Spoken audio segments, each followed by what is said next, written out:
My 27 male, girlfriend of 4 years, 26 female, has recently become obsessed with a male streamer, and I feel really uncomfortable about it. This is really embarrassing to even post about, and I don't even know if my feelings about this situation are valid, or if I'm just being a jealous boyfriend. So my girlfriend and I have lived together for 2 years now, and it's great. She's admittedly my first girlfriend, so I'm a bit inexperienced, but our relationship has been steady and happy, and I was planning on proposing to her this year, but my plans were squashed by current events. I know she wants to get engaged somewhere nice, but traveling right now is not smart or feasible. This is posted in 2020 at the end of it. So yeah, COVID. My girlfriend lost her job back in July, thanks to you-know-what, and it really devastated her. It was pretty close to being a dream job for her, so she took it really hard. She started panicking about finding another job in this market. I'm really fortunate to have a well-paying essential job and minor debt, so I was more than happy to let her have a real break for a few months. She was already getting kinda depressed from the quarantining, her job was work from home, and I thought that letting her rest and recover for a bit would help, and she readily agreed and was super grateful. She really stepped up, and the apartment was super clean, and she was making delicious, elaborate dinners. Since it's just us two in a one-bedroom apartment, there's not too much mess between us, so she still had a ton of free time. She became tired of all the stuff of streaming services and started watching more YouTube. Then her friends invited her to play a game with them, and she got hooked onto it and started watching YouTube videos about it. I guess that's how she found this streamer. Let me tell you, my girlfriend's interests in video games before this was limited to mostly Mario Kart, so I was a bit taken aback by her suddenly watching Twitch and YouTube gaming videos 24/7, but I was excited for her to find a new hobby and interest, at first. Now, everything is about this guy. She follows him on every social media platform, and is either re-watching old streams of him when he's not streaming, or she's watching him live. And this guy can stream for hours and hours at a time. Mostly when I'm finally home from work and want to spend time with her. If I ask her to watch a movie with me, she'll keep an earbud in and still have him streaming on her phone, barely paying attention to the movie. She shows me a lot of clips from the streams that are funny, and I guess I can see why she thinks it's fun to watch him, but I'm getting really jealous of this guy.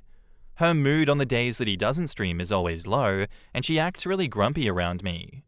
She's paid money to become a subscriber. I'm not sure how that works, and I confronted her about possibly sending him donation money, but she assures me that she hasn't, and she's pretty good with money, so I like to think that she's telling the truth. But at this point, I don't know how I feel. I'm scared to hurt her feelings, especially since she's finally seeming happier these days.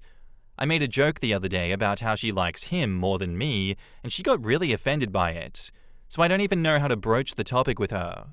I don't want to control what she does with her free time, but I feel like this guy has replaced me. At the same time, I feel stupid for being jealous of a guy that she's interested in and is semi-famous. It's not like she's his one and only fan. Am I feeling threatened for no reason, or should I actually be worried about this? In the comments, Professional Opening says, if I ask her to watch a movie with me, she'll keep an earbud in and have him streaming on her phone, barely paying attention to the movie. Yeah, this is fucked up. OP has to get a bit angry. Not over the top, but call her out on this bullshit. Something along the lines of, hey, are you serious right now? I thought we were watching a movie together. What are you doing? Like, I wonder if OP called her out on this when she did this. If he doesn't, then she thinks it's okay. Trees of Fascists says, it's Sykkuno, isn't it? He has that effect on women and men. That or corpse husband. I was waiting for the mention of a deep voice or something because this is 100% corpse husband. Yeah, those were some streamers that took over the 2020 era of gaming, mainly with Among Us. A lot of people will know, a lot of people won't know, and that's okay. But what we do know is that people form really parasitic, parasocial relationships with these streamers. And I know this because I have a friend that keeps sending photos and pictures and videos to our group chat of one RuneScape streamer. And he does it all the time, and he will spend hours playing RuneScape and watching this other guy also play RuneScape and other silly little games. So yes, men and women both fall trap to subscribing to other online personalities, and there's nothing inherently wrong with that. But when it starts to affect relationships to this degree, where she can't even watch the goddamn movie without having him in her ear, yes, that's a problem. That is very unhealthy. You need to be able to separate your stream watching time from your personal one-on-one time with your partner. If you can't do that and you won't listen to them when they ask you, please stop, please chill out, I need this for us, then yeah, you are sabotaging your relationship. I don't really know what to say to him besides, giving her an ultimatum. It's me or corpse husband. We can't have both all the time, baby.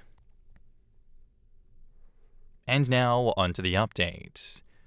So here's an update. I read every comment on the last post. Sorry for not replying. I got really overwhelmed by the feedback I was getting and I kinda shut down for a bit. I acknowledge now that I really should have said something to her earlier before I let it get to this point. I posted that on Thursday, and I was really lucky that he ended up not streaming on Friday. I told her that morning that we should get takeout from our favorite place and have a little date night. She seemed really excited. I picked the food up, came home, and she was watching old clips, but I was able to get her off her phone, and we had a nice time together. I then asked her if we could talk, and she agreed. I basically told her that I was hurt by how she hasn't been paying as much attention to me since she started watching him, and that I was also worried about her mental state, because a lot of people had mentioned that she might be depressed. She apologized for the whole movie incident, but she really denied that anything was wrong mentally. I told her that I would even pay for therapy if she needed it, or at least try it, but she said no. She ended up really grumpy at me and went to bed early, so I guess I messed up that conversation. I felt so bad about how that night went that I wanted to make it up to her and plan a better date night for Saturday. I went out and got some stuff to set it up. When she woke up the next morning, I told her that we were going out tonight and she seemed excited when I told her that it was a surprise. While she was cooking dinner, I went out to my car and decorated it for Christmas. Bows and lights on the inside, I had a stash of Christmas candies and chocolates, cozy blankets, etc. We had dinner, and then she got to the car and was super excited. We went and picked up some hot chocolate, the music was playing, and I had a whole route of the best Christmas lights planned, along with a grand finale of the big local drive-through lights. We had a great time for about 30 minutes, until a notification popped up on her phone that he was live. And then everything went downhill. She started watching him, and I asked her to please be present with me. She told me this was a really interesting stream idea that they were doing, and I started getting really frustrated. She was missing the lights to watch him playing Minecraft. I pulled over and told her that either she puts the phone away for the rest of the night, or we're going back home since she didn't want to be present on our date. I told her that she could always watch later. The recording will be there. She doesn't need to watch live. I did get angry and raise my voice, which I shouldn't have because she started crying.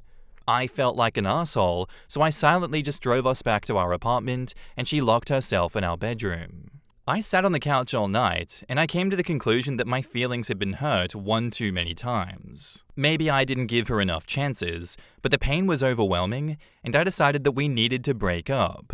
4 years gone, just like that. She woke up, and I told her as calmly as I could that I would not be the third wheel in our relationship to a streamer and that she needed professional help. She freaked out, begged me to reconsider. I told her that I didn't see the relationship being salvaged at this point, but maybe if she gets professional help, finds a new job, and stops watching him so obsessively that it might. She sobbed and threw a bag of her stuff together and left to her parents' house. Her dad called me screaming, and I tried to explain what happened, but he just didn't get it. She texted me saying that she'll come get the rest of her stuff after the holidays. So yeah, I guess it's over.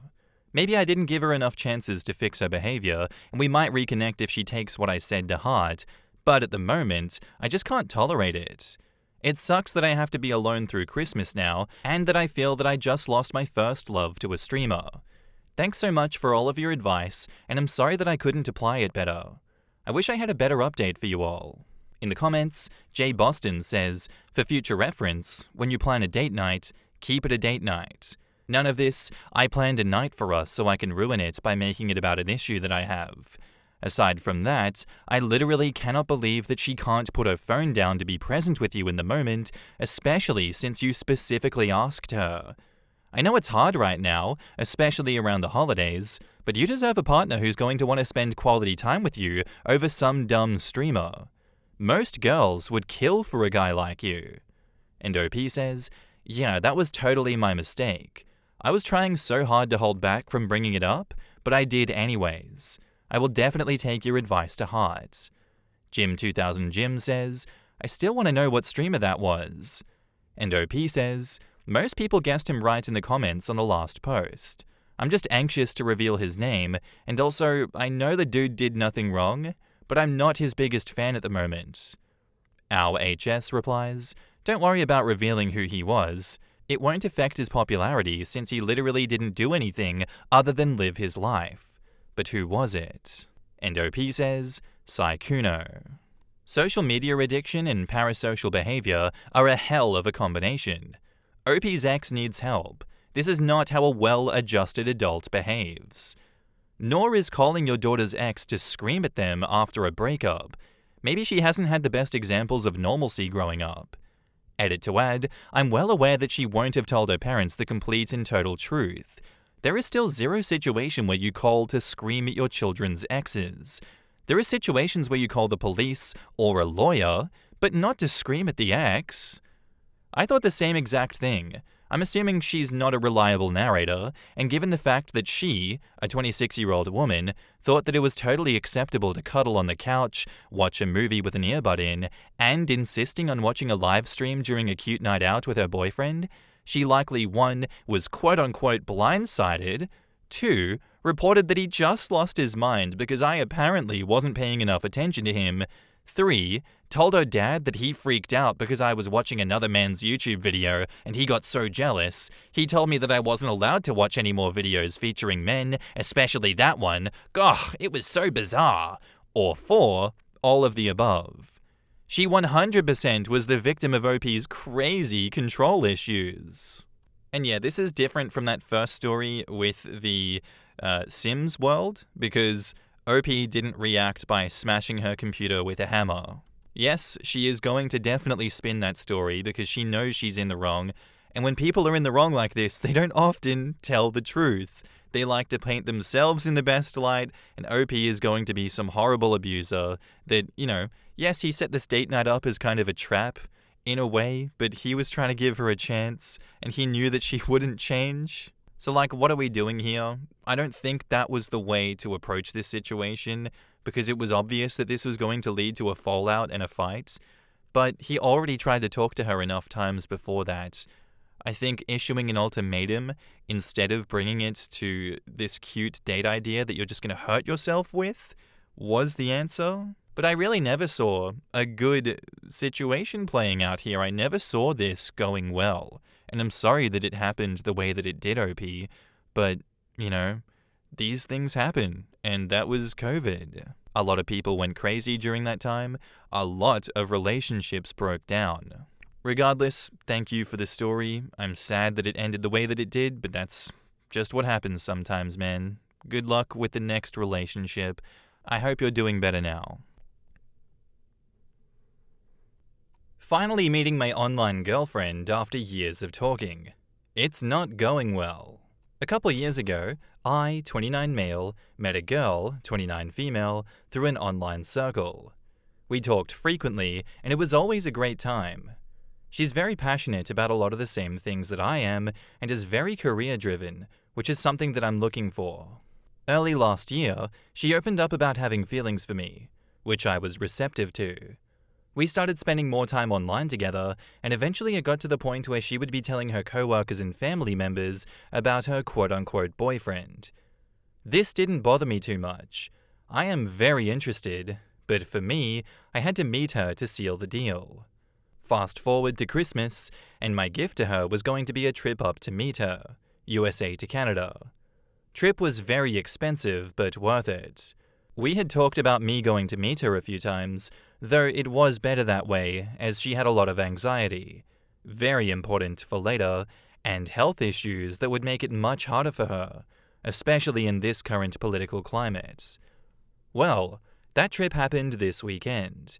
I'm currently typing this out from my hotel room, which I've spent the majority of my time here alone in. The main issue. The trip up to see her started off how I expected. I don't know this city at all. It's a country that I've only been to a few times, and I was nervous myself. I took a 40-minute Uber to my hotel and expected by the time that I got there that she would have worked out her nerves and be ready to meet me. Unfortunately, her anxiety was extra bad, and it took her another 2 hours to work up the courage to drive 5 minutes to come see me. This didn't bother me at the time. I knew that it would be rough, and I'm a patient dude, for the most part. We met up, she was shaking and bawling her eyes out, but overall it was great. We had some hugs and we drove to her place. She lives with her brother, so I was able to meet him and we chilled out for a little while. Her anxiety was still through the roof, so we didn't actually do much for the next couple of hours. She wanted to drive around and show me some stuff, but couldn't. Eventually, she decided that I should probably Uber back instead of her driving me. The next morning, I was up extra early. She usually works nights, so I figured that she wouldn't be up for a bit. Not knowing the city, I chose to stay in and wait until she was awake. 4 hours later, she messages me. We talk for a bit, and she tells me that she's not quite ready to see me as the nerves are still there. That's fine. I found a drugstore in walking distance. I can pick some stuff up and get us some food at a local spot before meeting up. Fast forward about 2 hours later, and finally I get back to her place. She doesn't eat anything, and tells me her brother, her and myself are going to go to a get-together and hang out with a bunch of their friends. That's cool. I ask her how long we'll be there, and she said a few hours. We leave. It's about an hour's drive. Every one of her friends were great, super welcoming, and she seemed really happy to introduce me as her boyfriend. The little party lasts a good portion of the night. We don't talk much, as I'm usually getting bounded by her friends, or she's playing a game or something. It's around 10 when we go to leave. Still plenty of night left, I figured. She tends to be up until 3 or 4 in the morning, so I was pretty pumped to get to spend the rest of the night together. However, as we get in the car, she asks her brother if it's cool that she takes me to the hotel before they go home. He says yeah, and I just get to sit in shock the whole way back that she's too drained to spend a couple of hours of quality time with her quote-unquote boyfriend that she just met. At this point, it's all starting to catch up to me, and I'm feeling pretty bad. I get back to the hotel room, and I'm just confused by this whole trip. I'm alone in a hotel room in a country I don't know with my girlfriend a few minutes away, not knowing what to do. What the hell is going on? I fear messaging her about it is going to make her anxiety worse, but at this point, I don't know what to do. I'm set to meet her mum in the evening for dinner, and at this point, I feel like I've met everyone except for my girlfriend. So I message her that. She is very apologetic, saying her anxiety is through the roof, and she still wants to make this trip worth it for me, but she's just drained.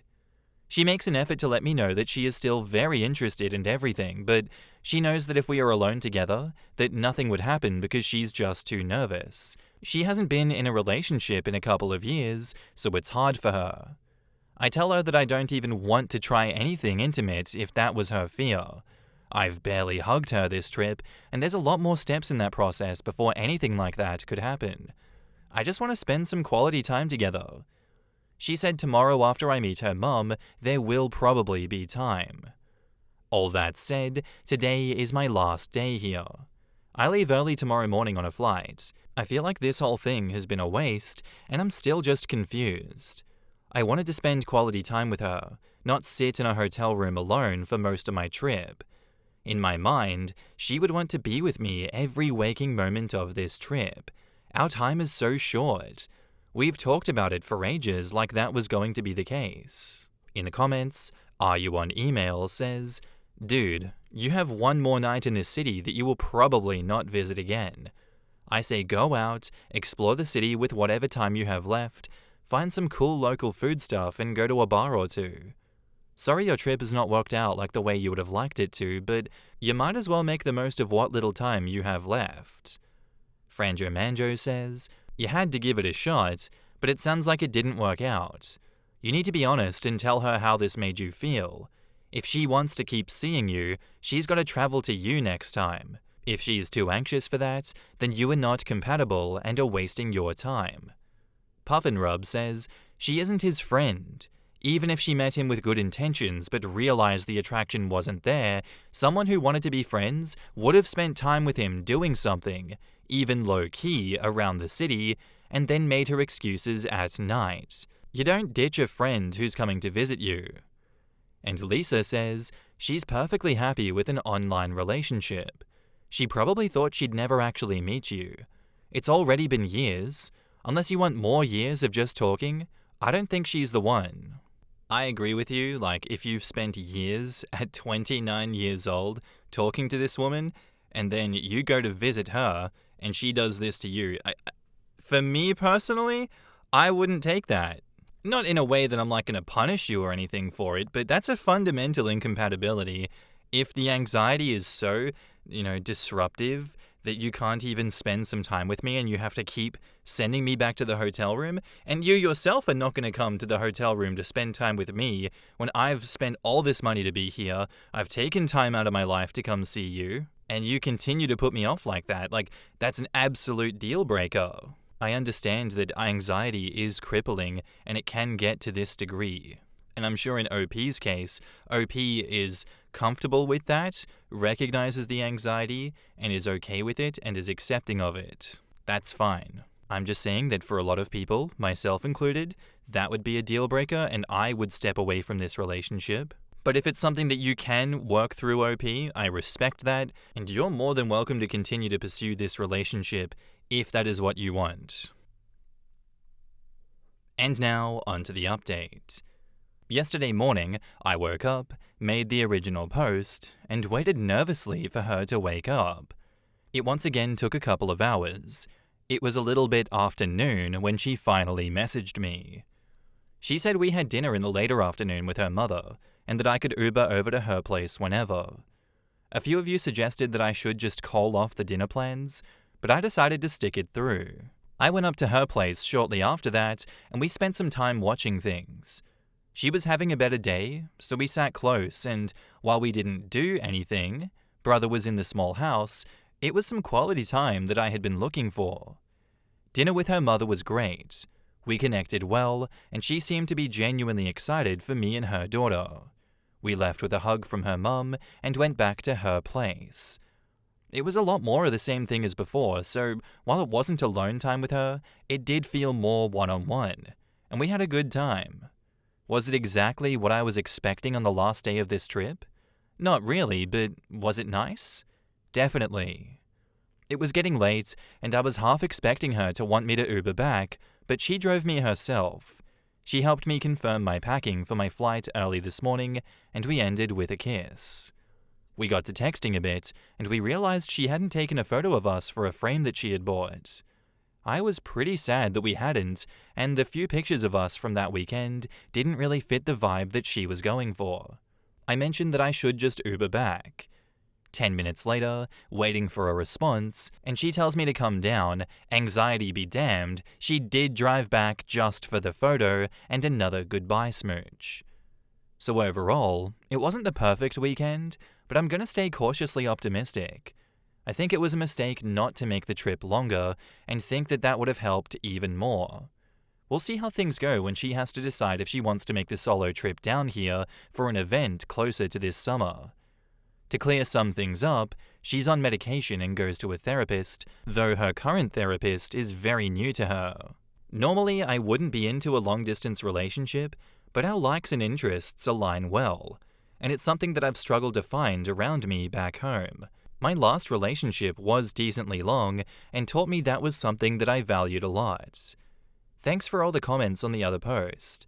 I imagine interest for another update will wane by the time the next trip happens, in about 2 months, but that's the time where things will really be make or break. In the comments, Odd Instruction says, it feels like she was afraid of intimacy and any situation that could lead to it. Yeah, I think that's a big factor that some people are missing. Like, she's anxious about them being alone together, but not so much when with other people. I wonder if she has trauma. OP says, yup. She did tell me a lot of it was because of the expectation for us to be intimate. I'm not sure if she has trauma. Certainly could, but hasn't told me much about it. Odd Instruction replies, it needn't be trauma. She's meeting with a man who she has never ever met in person, but who she thinks might be expecting something. It's scary even without trauma. And OP says, yup, makes perfect sense. We should have talked about it beforehand. Another comment by OP says, yup, she 100% was and expressed that to me. She was saying her bark was worse than her bite. She was basically feeling like there was an expectation for us to be intimate, but she wasn't confident in anything like that, and it shot her anxiety through the roof. Big Red Royal Oak says, I read your first post and didn't comment. I hope she comes around for you, but I would be wary of how long it will take to turn into something more serious. You seem very patient and accepting, but at some point, your needs and time, and I'm not talking sexual, should be considered. I had a close male friend that fell hard for a beautiful but troubled young woman going through severe anxiety and depression. It's too tough to watch that even after years, she still pushes him away and refuses any intimacy. Unless he is planning, driving, jumping through hoops to get to her, then there wouldn't even be a relationship. She is never happy anymore. He is always in the wrong. Wrong time, wrong gift, wrong flavor of ice cream, so be careful. Don't be that guy. I hope you find peace and happiness. OP replies, thank you. I will be wary, but optimistic and caring for her. I believe she wants this too, truly, and she is a genuinely kind and happy person. Again, I hope it works out for OP as well, but yeah, never hurts to be cautiously optimistic in situations like this because we have seen how many times and how many ways these things can go wrong. But yeah, thank you for the story, OP. I hope it all goes well for you. Our next post is by user Movie Nights Throw, and it's titled, Am I the asshole for telling my father that I won't invite him to our family movie nights anymore? My husband and I have a monthly tradition with our children, 8 male and 5 female. On the last Saturday of every month, so in this case the 29th, one of them picks a movie for us to watch in theaters. Afterwards, we have pizza at a place that they love and talk about the film that we just watched. It started out as a way to teach the kids critical thinking skills, but it's since become something that we all love and look forward to. Last month, my son picked Flow. The kids told my father about it during a visit, and he wanted to tag along. He came with us and the kids loved it, so we invited him to come with us again this time, and he agreed. This month, it's my daughter's turn to pick. She wants to watch the new Snow White reboot. She's very excited about it, and knowing her, she won't change her mind. So I informed my father about it over a week ago. A couple of days ago, my father told me that he no longer is coming with us because he doesn't want to watch a girly woke movie. He said he'll join us next time. I told him that I don't care about the opinions he made before watching it, or that he thinks that the movie will be bad. This isn't about him, it's about the kids. I also don't like that he's trying to skip the first of my daughter's picks that he has been invited to. He got offended and started going on about how he knew he wouldn't like this specific movie and he would attend if my daughter had picked something else. His behavior is showing me that he values his preconceived opinions more than what his grandchildren like and are excited about. So I said that while he's well within his rights to opt out this time, we will no longer invite him to movie nights with us. Now my father is upset. He claims I'm being petty and unfair, and that I'm making up too many rules for the time that he spends with his own grandchildren. Am I the asshole? In the comments, more on the OP's father's behavior. It's not the first time he's decided not to watch something because he just knows that it will be bad. Talking to him about the Barbie movie was a nightmare, but it's the first time that he insists on this when my children are involved. I'm worried about the comments he might make afterwards as well. I don't think he's cruel, just horribly misinformed about a lot of stuff. So far, he's never said the words like girly or woke to my children directly, but my husband and I will watch him more closely after this. Not the asshole. He can decide he doesn't want to see it, and you can decide you don't want to bother inviting him since he can't be inconvenienced to watch a movie that his grandchild wants to see. Choices and consequences. OP says, agreed. I'm not particularly excited about this movie either, or Disney in general to be fair, but the whole point of these movie nights is letting the kids pick the movies. If my daughter wants to watch Snow White, we're watching Snow White. Opinions and politics aside, how does he think this will look to his grandkids when he goes to the movies that his grandson picks, but not the ones that his granddaughter picks?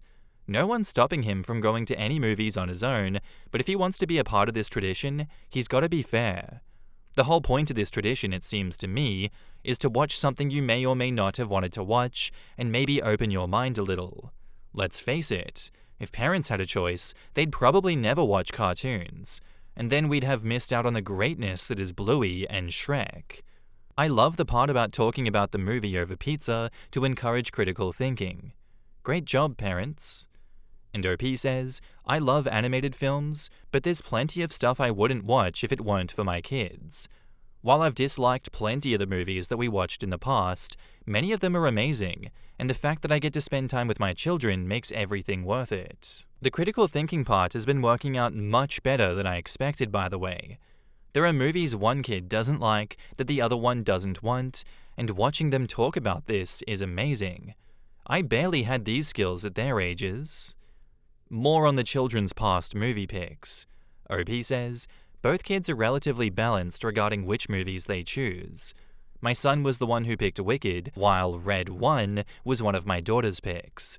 Knowing my father, he wouldn't want to watch either of those, but he'd likely refuse to watch the former and begrudgingly watch the latter. You're the asshole because an invitation is not a summons, and not everyone is going to be on board with every movie. You're projecting yourself on your father and teaching your children to be black and white and people pleasers instead of showing them people do things they enjoy, and if someone isn't going to enjoy something, you'll catch them on the next round. You're teaching them invitations should force other people to do your will, instead of people having free will to accept and decline invitations as they wish. You are very much the asshole here, and seem to possess very little of critical thinking skills that you claim that you want your children to have. Instead, you're teaching them control mechanisms which lead to mutiny. And OP replies, I'm not teaching my kids any of that. I haven't even decided what I'm telling them yet. I also have no interest in controlling my father, I just refuse to be the only one making an effort in his relationship with his grandchildren. He wanted to come before finding out what the movie was, and then changed his mind because he doesn't think that he will like it. As I've said before, this is purely about what my children want to do. I don't want to watch all the movies they pick. I do it anyway because I care about spending time with them more. Are you reacting more to the reason he doesn't want to see Snow White, or just the fact that he skipped it? Would it have been okay if he had just had other plans that night? OP says, yes. Had he made the plans after he'd already said he'd come, I'd be angry, but I'd get over it. If there was an emergency, I'd be cool with him prioritizing it. My issue here is that he's specifically choosing not to spend time with his grandchildren because they want to watch a movie that he doesn't think that he will like. Yeah, when you frame it on that basis, him not wanting to watch a movie that he doesn't think he'll like, I'm on the side of OP here, and I don't think that they're an asshole for telling him not to bother. I think if Grandpa wants to be invited to these things, he has to suck it up just as much as everyone else has to suck it up. If he's not willing to do that, then he's not being a team player, and he doesn't get the privilege of seeing the grandchildren. I know some people will take offense to that, other people are welcome to their opinions with these things. But the rules are the rules, he helped establish that. He can't go changing the rules now and then complaining when the rules don't suit him. It's not how this works. It definitely sets a bad precedent for the kids. And now, onto the update. First of all, we saw the movie. My father didn't join us. After my post, I took some time to think about everything and concluded that there was never a way to solve this in a way that made everyone happy. I can't say that I wasn't disappointed in my father. He complains all the time about how he wishes he could spend more time with the kids, but then openly declines an opportunity to do so because they wanted to watch a movie that he decided was woke. I can't pretend that's not what happened here. Though I don't think we can truly form an opinion on a film's quality without watching it, at no point did I ever think my father needed to be interested in this movie. He is well within his rights to avoid it if he doesn't think he will like it. However, if he declines to watch a movie with his grandchildren because he thinks it'll be girly, I am also well within my rights to stop inviting him. I spoke with my father a few days after my post. We did have another argument, but ultimately settled on the following: because he watched my son's last pick with us, he's invited to watch my daughter's next pick in May to make it fair. After that, we'll discuss whether we'll keep inviting him or not. He wasn't happy with that, but agreed. For a number of reasons, my image of my father has been shattering for a while now. I love him, and he's genuinely a good grandfather, but I'm not sure he's still the kind of person that I'd want to be around otherwise. I don't think I know how to explain that, but it's certainly something that I need to work through. Thanks, everyone. In the comments, if you hadn't gotten him to go, he would have just complained and ruined it for everyone else. Honestly, even if he comes to the next movie that your daughter chooses, I would stop inviting him to any more. His bad attitude will not be worth it. And OP says, as much as I hope everything works out, I don't think I'll keep inviting my father. The kids already get to see him besides this, so this wouldn't ruin their relationship with him. Someone else says, I couldn't help myself, but the first thing I thought after reading was, November was a rough month for many relations. Maybe it wasn't in this case, but there's lots of stories like this the last couple of months. It's really like those numbers are rising a lot. Like a lot of people come out of the woodwork. OP replies, we are not from the US, and things haven't been great between us for at least a few years now, but the state of the world has certainly been making things worse. Another commenter says, thankfully, my kids have grown up, and I'm no longer subjected to these movies. I sat through Barbie movies that made me question my sanity, and Pokemon and Digimon movies, which could be used as a form of torture. But then for those awful films, I got the joys of Toy Story, Shrek, and Mulan. And a son who, through the selflessness of my actions, has a degree in filmmaking and has made it a career. I do hope that your father realizes how dumb he's being and puts his grandchildren first. OP says, I have a similar career as your son and grew up loving cinema.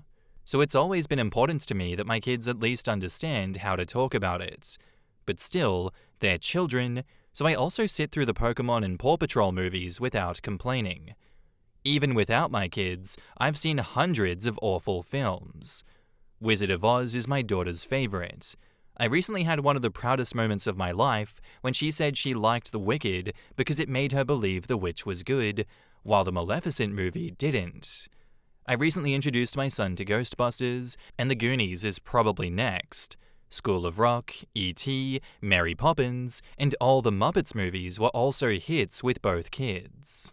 Grandpa surely realizes at this point, especially after raising OP, who works in film, that part of spending time with kids is watching stuff you won't like, and you might even hate. You might hate with your guts, but you still do it because that's an important way of connecting with those kids. And it's not just film and television, it's anything hobby related. Kids are going to have so many different hobbies. He should know. He raised OP already. He knows what it's like to have these little ones that will have so many different interests that you will hate, and you'll have to grind your teeth together and say, yeah, this is so great, I love this. I love the construction vehicles. Let's point out some more of them. Oh, what's that one called? Oh, wow, that's a specific tractor model? Wow, I love that. Oh, we're gonna stand on the train platform for 2 hours pointing out the different kinds of trains coming past? Oh, I can't wait for that. That's gonna be sick. Let's do it because I love you. You know, just instances like that, and Grandpa doesn't want to play ball. I'm glad that OP was able to come to a compromise with him and find ways for him to reintegrate if he's able to understand where OP is coming from and play ball. The point is not to watch things that Grandpa likes and what Grandpa wants to do. The point is to spend time with family, and he seemingly does not care because he cares more about himself than he does his family. I personally don't think it's going to go well with Grandpa in the future, but I am holding out hope. There's always a chance that he changes his point of view, his perspective, and realizes the error of his ways. So good on OP for giving him that chance. Our next post is by user ThrowRA and it's titled, I, 42 male, left my wife, 42 female, after she kept making comments about me not being manly enough, and I'm not sure that I did the right thing. So we've been together since we were 18. She was my first everything, whereas she had been with a few people before me. We have an 18-year-old daughter together who is amazing and brilliant and a kind person. I couldn't have asked for a better kid. The last few years, my wife has been making the odd comment about my manliness, etc., and I've just brushed it off. But she's really stepped it up the last year, and I ended up leaving her about 3 months ago over it. I don't want this to sound like a humble brag, but I do think I'm quite manly, while I'm also just being a normal person. I'm tall, work out a few times a week, I can do any DIY around the house, I can fix cars. I used to be an amateur boxer and cage fighter, and I still do it as a hobby to keep fit. The things she said that aren't manly about me are that I like to bake, I like to cook, I don't drink, and I don't care if other people do it, it's just not for me. I like Taylor Swift, Charli XCX, Ariana Grande, Sabrina Carpenter, etc. My main choice in music will always be rap, but having a teenage daughter, these sorts of artists get played, and I like some of their songs, so I listen to them. I don't see that as a bad thing. I have a powerful car and a motorbike, but my preferred method of transport is a Volkswagen Up. It's a small car with a little engine, but if it's just me and my gym bag or work bag, I don't see the problem. Plus, I'm not one of them who feels like a car someone drives means anything. My ex-wife disagreed and said that I give off a certain vibe in it. She sounds like a see you next Tuesday. I tend to walk away from arguments with strangers. She perceives any slight as a personal insult. If you cut in front of her in traffic, she's leaning on the horn. Don't say thank you if you hold open a door. She's screaming and shouting at you. Oh yeah, she's one. Oh my god, has she ever won. See you next Tuesday, wife. I just prefer to let things slide. An example is that someone was being obnoxious to me on a night out for no reason. He was in my face, calling me all sorts of names, and even pushed me a couple of times. I just smiled at him and walked away, saying I hope he gets home safely. When we got home, she said that I embarrassed her in front of her friends by letting him talk to me like that.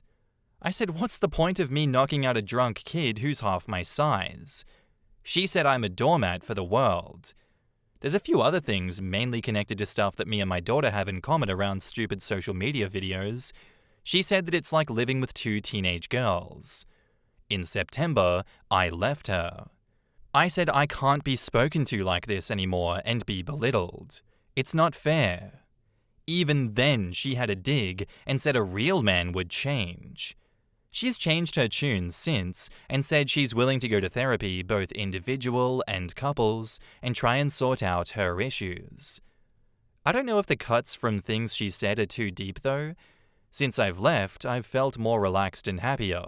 I don't have to worry when I put a song on, or want to bake a cake, or cook something a bit different about what would be said, etc. At the same time though, it's scary as she's all I've known, and being alone and meeting new people scares the life out of me as I've never done that before. Everything is telling me that I'm on the right path now, but I have a little doubt in my head that all those words she spoke about me are true, and I am an annoying person that will be forever alone. In the comments, TNT Dunn says, double down and commit to leaving. You're happy and you don't have young kids to worry about. Your soon-to-be ex should have corrected when you communicated how you felt. OP says, you were right. Diewalk88 says, you sound wonderful by the way. If I was single, I would definitely be interested. You wouldn't have any trouble finding women who are into you and appreciate you. Most women love a man who can cook and isn't a hothead. She has issues, but they're not yours to deal with. Your body is telling you that you're doing the right thing. Don't ignore it. Do you know how many women would love to have a man who can fix things around the house, work on their cars, keeps himself in shape, and loves to cook and bake? All of that, and she's mad because you aren't out there trying to fight every person who looks at you wrong? She's insane. She definitely needs therapy to help her get rid of her toxic idea of masculinity, and you deserve somebody who appreciates the man you are. Feeling Fabulous says, "You, sir, are a unicorn. Forever sought after, but rarely seen. You are the treasure at the end of the rainbow with all of your interests, talents, abilities, caring, and intelligence. If, and hopefully when, you sever ties with her, take the time to figure out what you want and deserve from a partner and a relationship. Take your time to find the real deal, as you deserve someone equally well-rounded." And OP says, "Bloody hell, you're gonna give me a big head. I'm used to being called a useless fairy." She called you a homophobic slur, like, often? Wow, she's horrible. So glad you left her. There are tons of women looking for a man exactly like you. She sounds like the type of person that might also try to pigeonhole your daughter into a strict feminine gender role. I think maybe your daughter will be happy to have a place where she can explore that, or she can just be herself. Your wife sounds judgmental in a toxic way. Well, I guess being judgmental is always toxic, but she seems particularly so. Yeah, she sounds like she needs to go take a long walk off a short bridge, and if I were to meet her, I'd tell her that.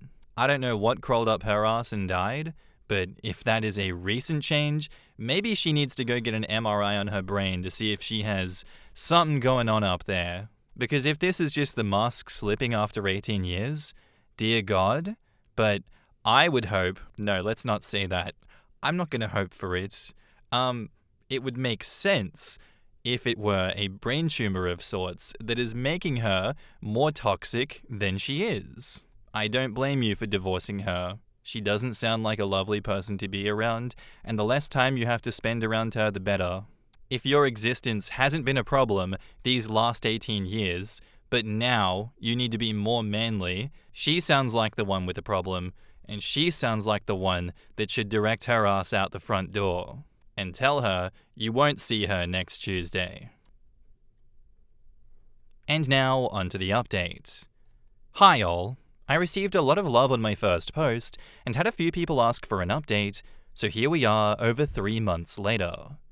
First and foremost, I didn't get back with her, and the divorce is now in motion. Our daughter is very understanding and says that I seem a lot happier and more relaxed. My ex-wife kept asking me back until about a month ago she announced that she's seeing a 23-year-old, and when I felt relief rather than hurt or jealousy, I fully realized I am over her. Not really much else to report. I'm still baking and cooking and boxing and cage fighting. I've got tickets to go see Sabrina Carpenter with my daughter, and we also got tickets to go see Kendrick Lamar, so I still like my rap and my teen girl pop. I also want to say a big thank you to everyone who commented and messaged me after my last post. You were all so sweet, and it was both humbling and gave me a massive big head. Thank you all. In the comments, Extension Way says, "My husband isn't manly enough because he drives a little car to his cage fighting matches and listens to hyperpop while he fixes that little car with his bare hands, bloodied from the aforementioned cage fighting. Also, I hate it when he makes me cakes." Brother, I think your ex-wife might be insane. Ugh, I cannot believe he actually enjoys himself when he takes our daughter to see Sabrina Carpenter. How feminine. OP says, "I can't wait to go see Sabrina. Me and my daughter are having t-shirts made for it." K-Rain says, "She's dating someone so young to try and make you jealous. That's pathetic. Enjoy the baking and cage fighting." It's also gross. The guy she's dating is 5 years older than her daughter. OP says, "They also went to the same secondary school, and he was in his last year there while she was in her first year. In the school photo where all 1,000 kids are together that she's shown me, the both of them are stood near each other." Oh, brother. This woman stinks. Congrats. Your daughter sounds amazing, and dating midlife is 10 times better than dating in your 20s. Mostly because you feel no pressure to be anyone but yourself. OP says, "Thank you. She is incredible. I look at her sometimes and want to cry with happiness at just how lovely she is.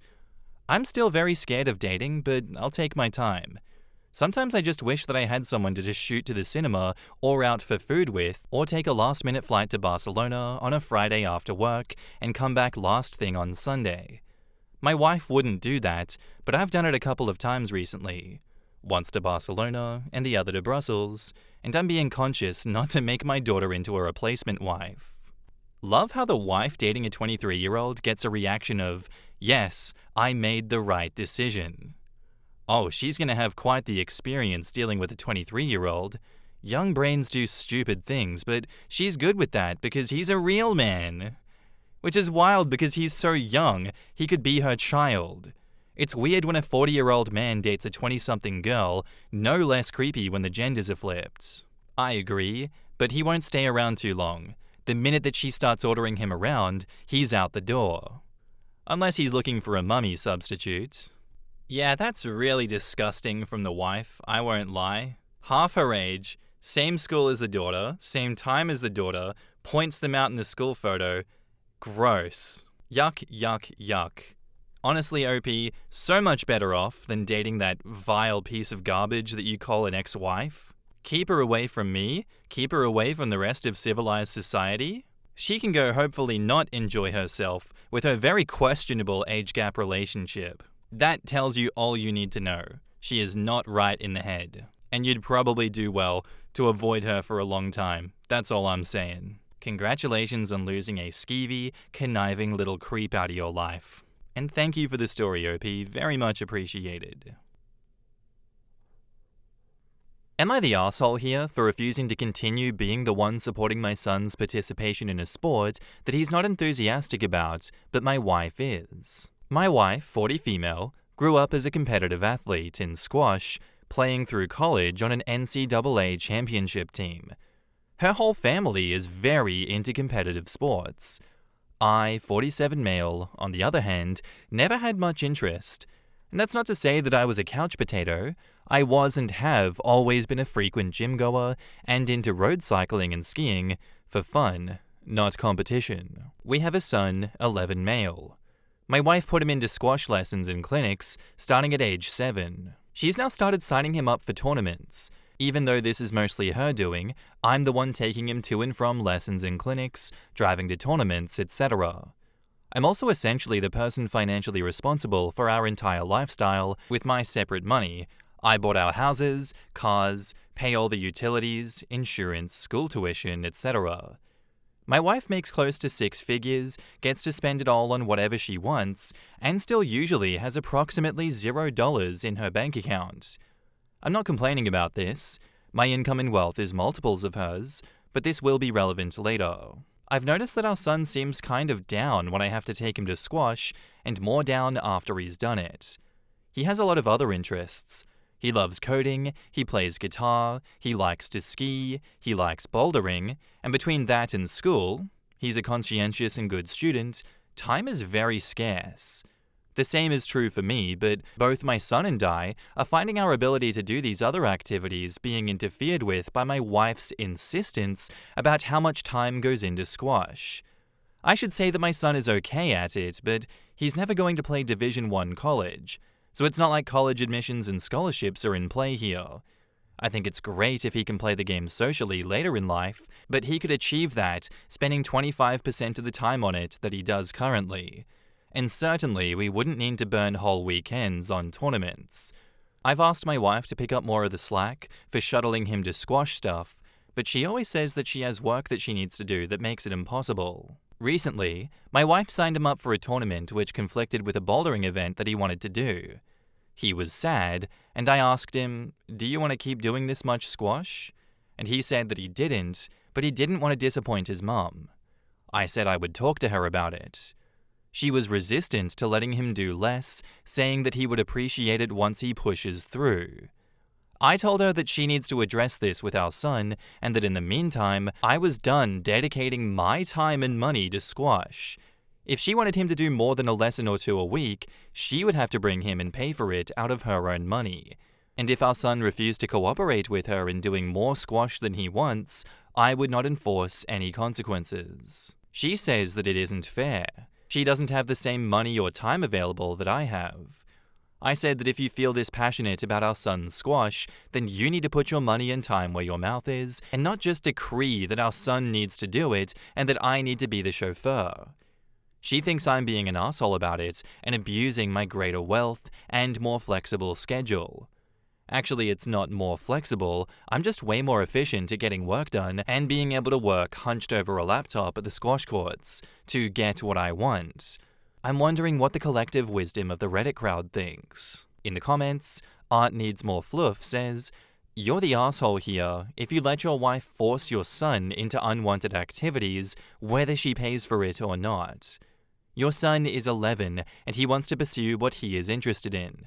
If he is not interested in being a competitive squash player, no one should be forcing him or guilting him into being one. Do an internet search on forcing children to play sports and see the harm that it does and the damage that it does to parent-child relationships.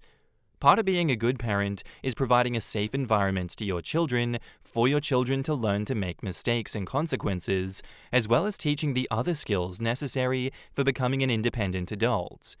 At 11, your son should be deciding which of the two competing activities that he wants to participate in. His exploration of his interests should be driven by him. It's completely reasonable to insist that he has some form of physical activity and that if he signs up for an activity, he attends and completes the session. But that's about it. What type of activity should be up to him. You should have been checking in with and stopping this a long time ago, OP." OP replies, "Yeah, I feel like I was too slow in addressing this, but in fairness, before he was 10, he didn't really develop interests on his own. Now that he is older and more mature, it is very clear that he has more passion for certain activities than others. And only now that school is getting more intense and his other interests deeper does he experience that a heavy investment of time in squash will preclude other activities that he prefers. So I've only seen him start to get upset about it in the last year or so. Probably should have addressed this immediately, but in my own defense, I can say that I'm maybe a year late, not 4 years late." Stolp Scott says, "Honestly, I think you're approaching this from completely the wrong direction. The issue is not who gets to pay for what or who gets to be the taxi service. The issue is that your son does not enjoy playing squash and is only doing it to avoid disappointing his mother. She was a good squash player and got a good scholarship out of it. Okay, but your son won't, according to both his inclination and your comments about him not going to a Division I school. You and your son need to sit down with your wife and have a serious talk about how she is forcing him to live the life that she wants, and she is using her own passion and past experiences as the justification, as if he is a mini-mum. He is not, and he will come to hate the sport of squash and resent her for the fact that she's forcing him to be the person that she wants him to be, irrespective of his interest, or lack of, in her plan." OP replies, "The irony is that if he did one lesson or clinic a week and no more, he would be quite happy. He doesn't hate squash, he hates that he has to do so much squash that he can't do everything else he loves. So easing up on him would get my wife a son who will have a lifelong enjoyment of casual squash.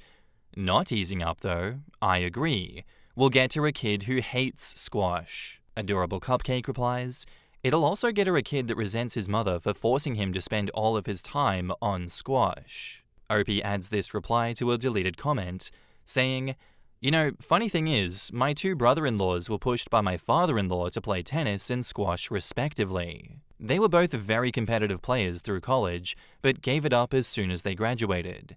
And it's been a real sore point in their relationship with my in-laws how hard they were pushed to focus on one sport. So my wife has seen a model of this dynamic, but somehow is not applying it to this situation." I get that you're coming to Reddit for kind of validation in your thought processes, and I mean that by, like, I think you know that you have to have this conversation with your wife. And yes, let's all validate you. It is more than okay to have this tough conversation with her, and I encourage you to do it, saying, you really need to pump the brakes on this squash. Otherwise, you're going to squash his soul and he's not going to love you anymore. And it's good that you recognize that you're a year late to this and not 4 years late.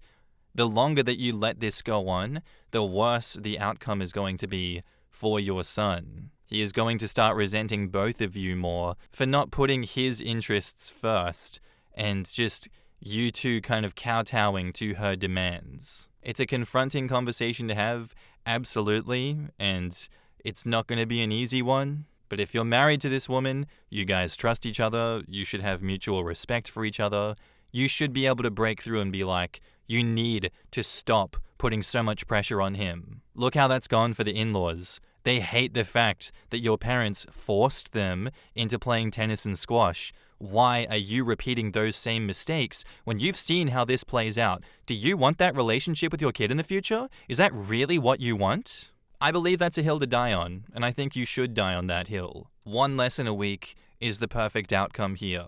If she can't accept that, then you need to have some deeper conversations about everyone's relationship with everyone else in your family, of course. And now, onto the update.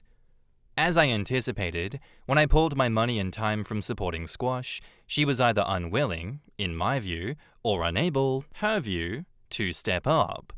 Obviously, I saw this as a good thing, since I felt that my son wants, appropriately, to do less squash and more of his other interests, bouldering, skiing, guitar being the big 3 extracurriculars. But in the hopes of getting to a more consensual outcome, I told my wife that I would continue to take my son to 1 clinic and 1 lesson a week, no tournaments, for the interim. If she agreed to go to a bouldering session, to the drop-off or pick-up of a ski lesson, we go to a vacation home to ski over our spring break in March, just happened, and to a guitar lesson, and at each to speak to the instructor to get their perspective on our son's interest and aptitude. Then she could compare it to how she seems to feel about/perform in squash. She agreed, and now that we're back from skiing, she has done all 3. The result was pretty much as I expected. All 3 teachers mentioned that he seemed incredibly passionate about the activity and that he was extremely coachable. The bouldering and ski teachers were clear that he's probably not going to be some sort of champion, aptitude-wise, though the guitar teacher calls him one of his most talented students. In comparison, his squash coach says that he needs to bring more intensity to his efforts. Even to my squash-favoring wife, it was clear that her contention that he needs to just push through with squash does not match up with his immediate and enduring interests and passion for his other activities. We talked about it together, and my wife agreed that she'll follow our son's lead on squash. We asked him what his ideal outcome is, and he said that he'd like to continue squash at a low intensity so that he can play it socially. He wants to do clinic once a week, and once a week to play with his mum. He said that being able to play with her would be one of the main reasons for him to keep playing, and that he has been disappointed that she hadn't done it much. She said that she didn't realize that, but that it made her happy that he wants to play with her and that she will make time. So we have what seems to be a solution. No more tournaments, 1 clinic a week, and periodic mum and son hitting sessions. Imagine hearing that out of context. Amoria Splooge says, how she was a competitive squash player and not playing with him or being his coach from the beginning is beyond me. OP says, I think the source of the problem is her job, or at least her approach to it. It is very consuming, and that has led her to turn to me to do more of the parenting than is good for our son or for her. Seeing our son doing activities that she really had not been involved in before made her realize the degree to which work had taken her away from parenting. Substantial Good asks, when does your son just get to be a kid? I don't mean sitting around playing video games, I mean hanging out with friends without constant coaching, just to breathe. Childhood should not look like a job. OP says, he's the one who asked to do all these activities, except for squash. That's just the kind of kid that he is.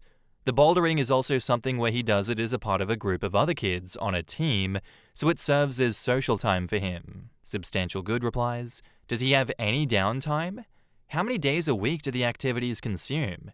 How much time do you spend with him, other than in the car running from one activity to the next? These are things to think about. Not suggesting becoming a helicopter parent, just being a part of his life. OP says, Climbing is one weekend morning, we drive to a nearby city like 45 minutes, he does the climbing team, I work out at the same gym. We go get lunch together and drive home. Squash is now 90 minutes one evening a week, guitar lesson 1 hour 2 times a week, and he practices maybe an hour a day. He usually does something with his friends all day one weekend day. His school is relatively light on homework, so he gets his share of video games, airsoft, etc.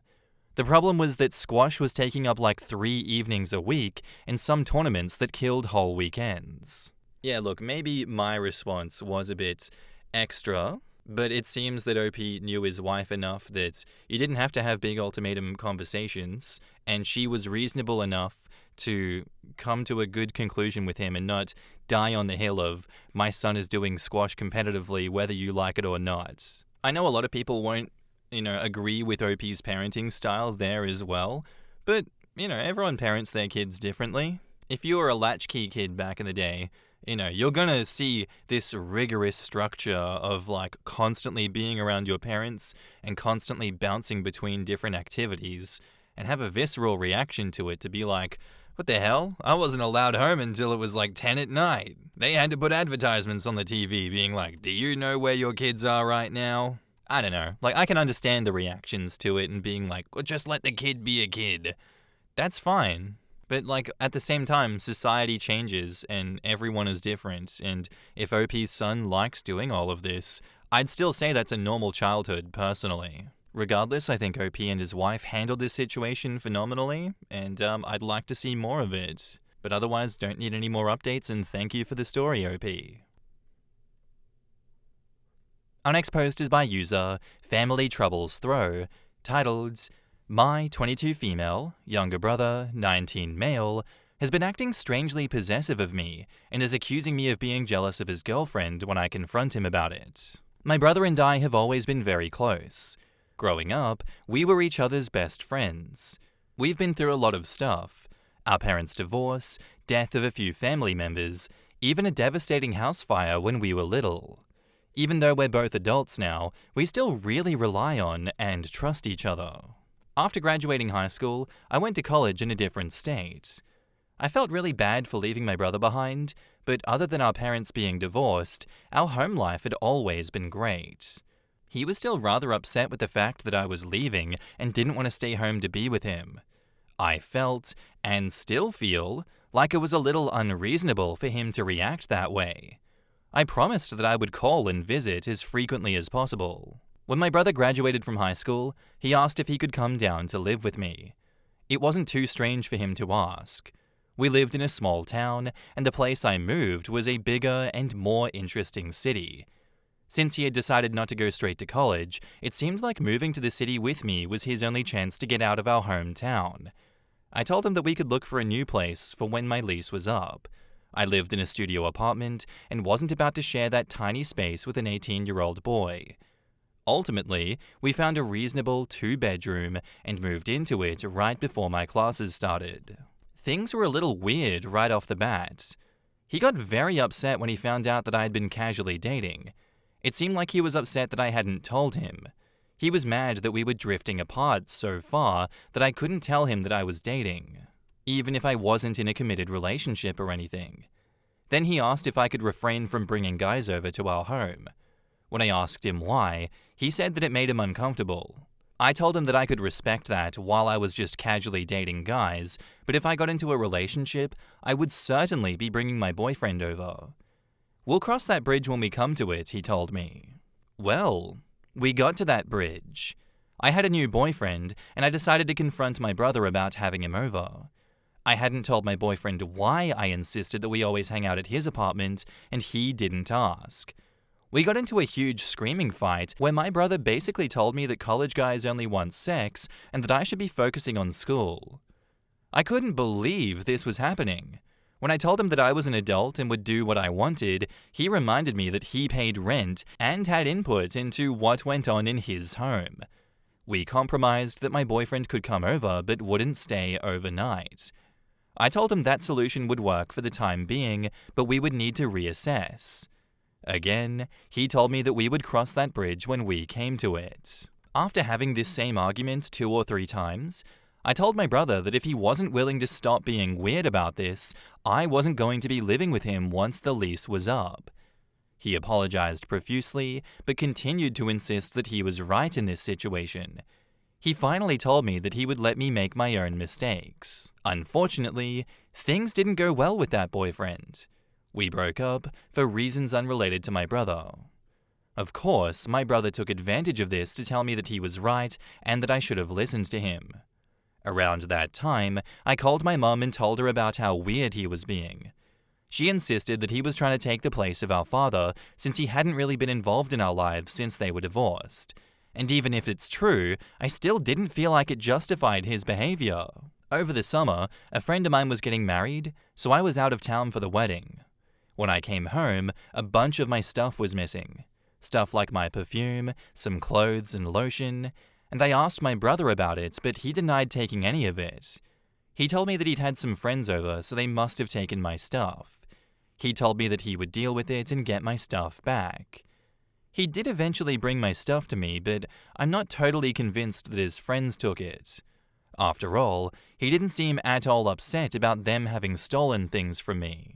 About a month ago, he told me that he had a girlfriend and that he wanted to bring her over to meet me.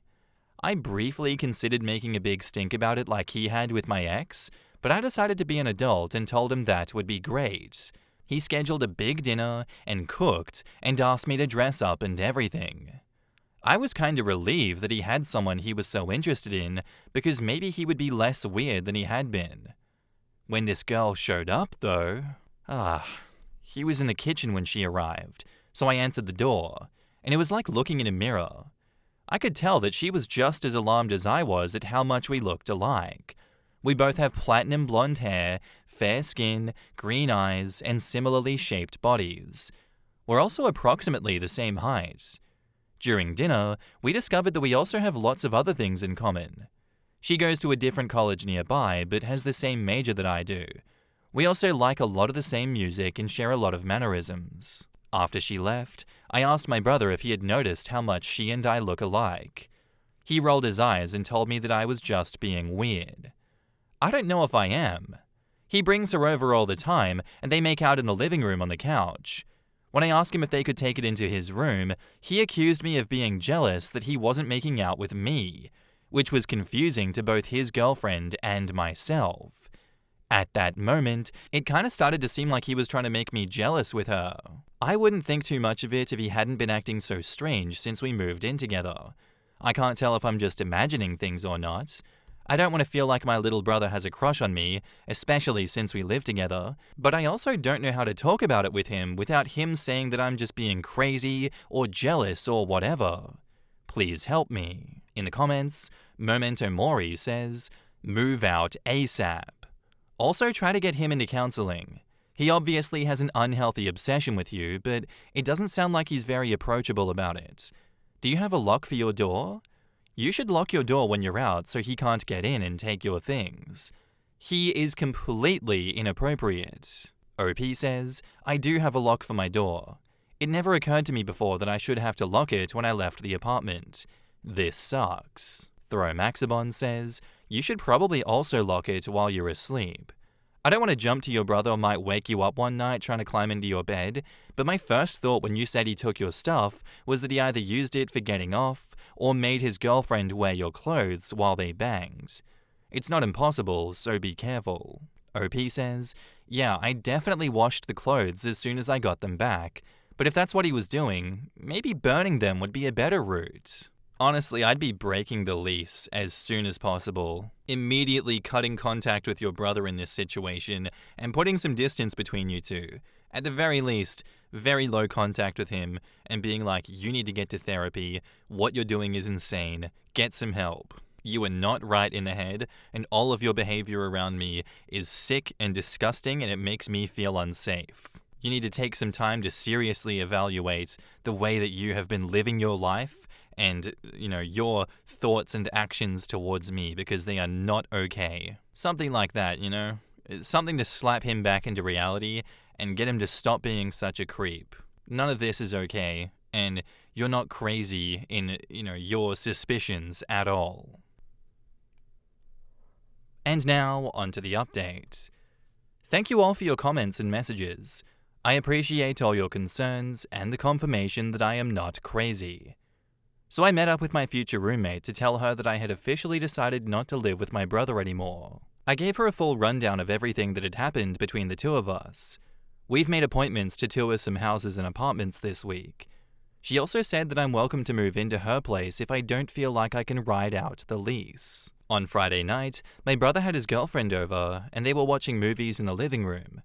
It had been recommended to me that I approach him about it while she was around because he would be less likely to fly off the handle. Just in case, I packed a bag full of valuable things and stuff that I would need if I had to book it immediately. They finished one of the movies they had been watching. He went in the kitchen to get them some more snacks, and his girlfriend was still in the living room, so I figured that this would be a good time. This way we weren't airing all of our dirty laundry in front of her, but she would be there if he started yelling or anything.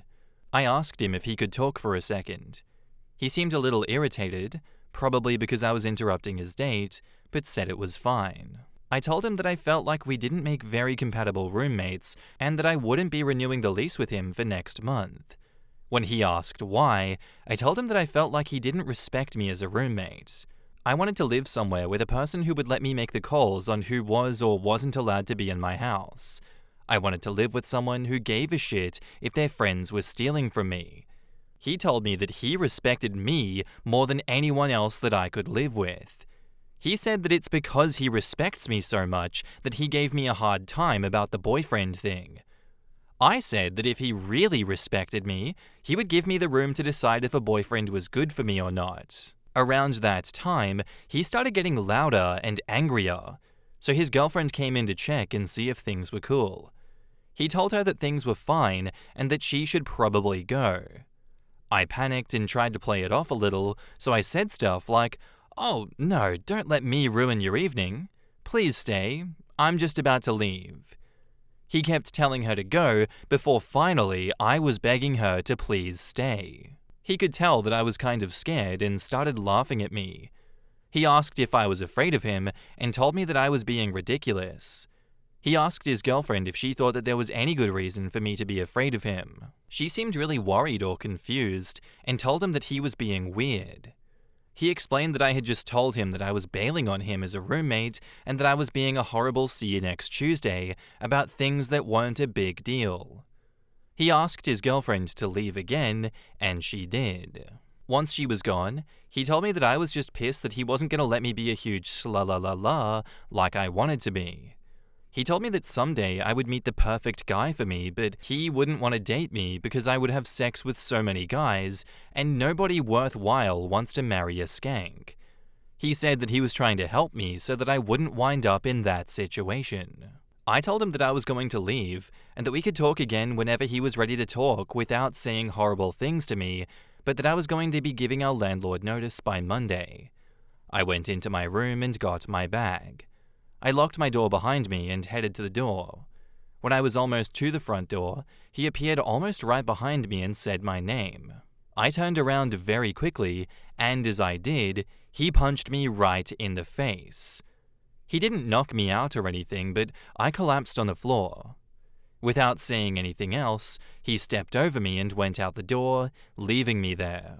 I iced my eye for a while, which is now pretty swollen and purple, before I grabbed my bag and left. I called my mum and talked on the phone with her while I walked to my car so that if she approached me, she would hear what happened.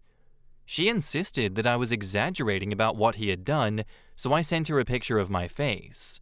She started crying and apologized for being dismissive. I told her that it was okay, but I didn't want to be forced to spend time with him in any family situations ever again. I haven't seen him since then.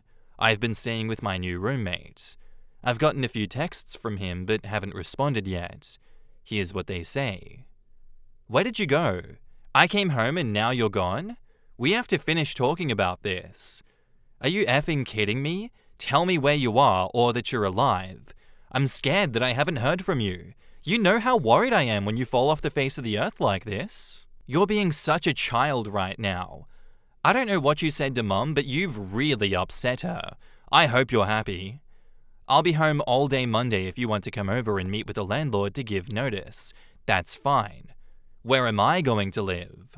His girlfriend even texted me once to tell me how worried he is about me. I'm a little nervous about tomorrow. As I said, I haven't texted him back about joining him tomorrow. I told my new roommate that I need her to come with me. She suggested that I not wear any makeup so he can see the reality of what he did to my face. I don't know. What do you all think? OP replied to a deleted comment. This has definitely changed how I feel about my mum's ability to parent. OP, when told to file a police report, I'm currently on hold with the police department. If they need for me to come into the station in order to fill out the report, I'll do that first thing in the morning. Alton Brown fan says, whoa, whoa, whoa. An OP with a backbone and actually goes to the police when they need to?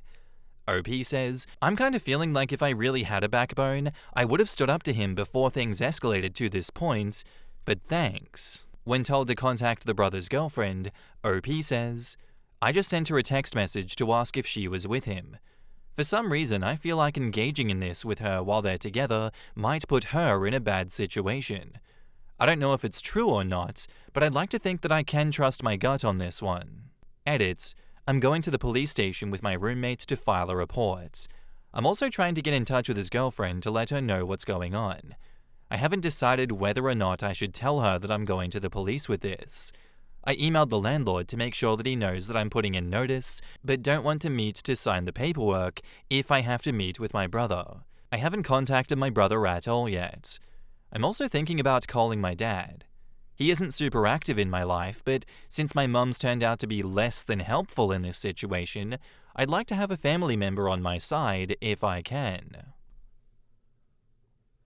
And now, onto the second update. Last night, my roommate and I went to the police station and filed a police report. I recounted to them all of the weird things that had happened with my brother in the past year that we've lived together. I told them that his girlfriend was a witness to the argument and showed them the text conversation with my mother. They also took pictures of my face in its current state, since my face is obviously more evidently bruised than in the picture that I sent my mum. I couldn't think of a whole lot of questions to ask at the time. I was very nervous and a little overwhelmed, and they didn't provide me with a lot of information. They gave me a copy of the report and told me that a detective was being assigned to my case and would call me sometime today. I don't know if they're going to be making an arrest or not. I think that they automatically have to in my state when this kind of report is filed, but I'm not sure. I feel really stupid for not thinking to ask such a basic question, but I also feel like it's kind of weird that they didn't offer that information. They did tell me that they would be happy to escort me to the apartment to collect my belongings if I felt that was necessary. His girlfriend called me a few times while I was at the police station, but I was obviously busy and couldn't take her calls. I texted her when I was done and asked if it was too late for me to call. She was still up, so I called and told her about what had happened once she left. She immediately started apologizing. I assured her that what happened wasn't her fault. I asked if he had ever done anything like that to her, and she said no. I hope she was being honest. I didn't mention to her that I had gone to the police. I just said that I wanted to let her know for her own safety. She thanked me and apologized some more. She didn't say what her next steps were going to be, but I told her that I would be checking in to make sure she was doing okay, which she said she would appreciate. This morning I called our dad. I haven't talked to my dad since Father's Day. He's remarried and has a few younger children with his new wife. He's definitely one of those remarried dads who ignores his old family in favor of his new one. I wasn't anticipating much sympathy from him, but he really surprised me.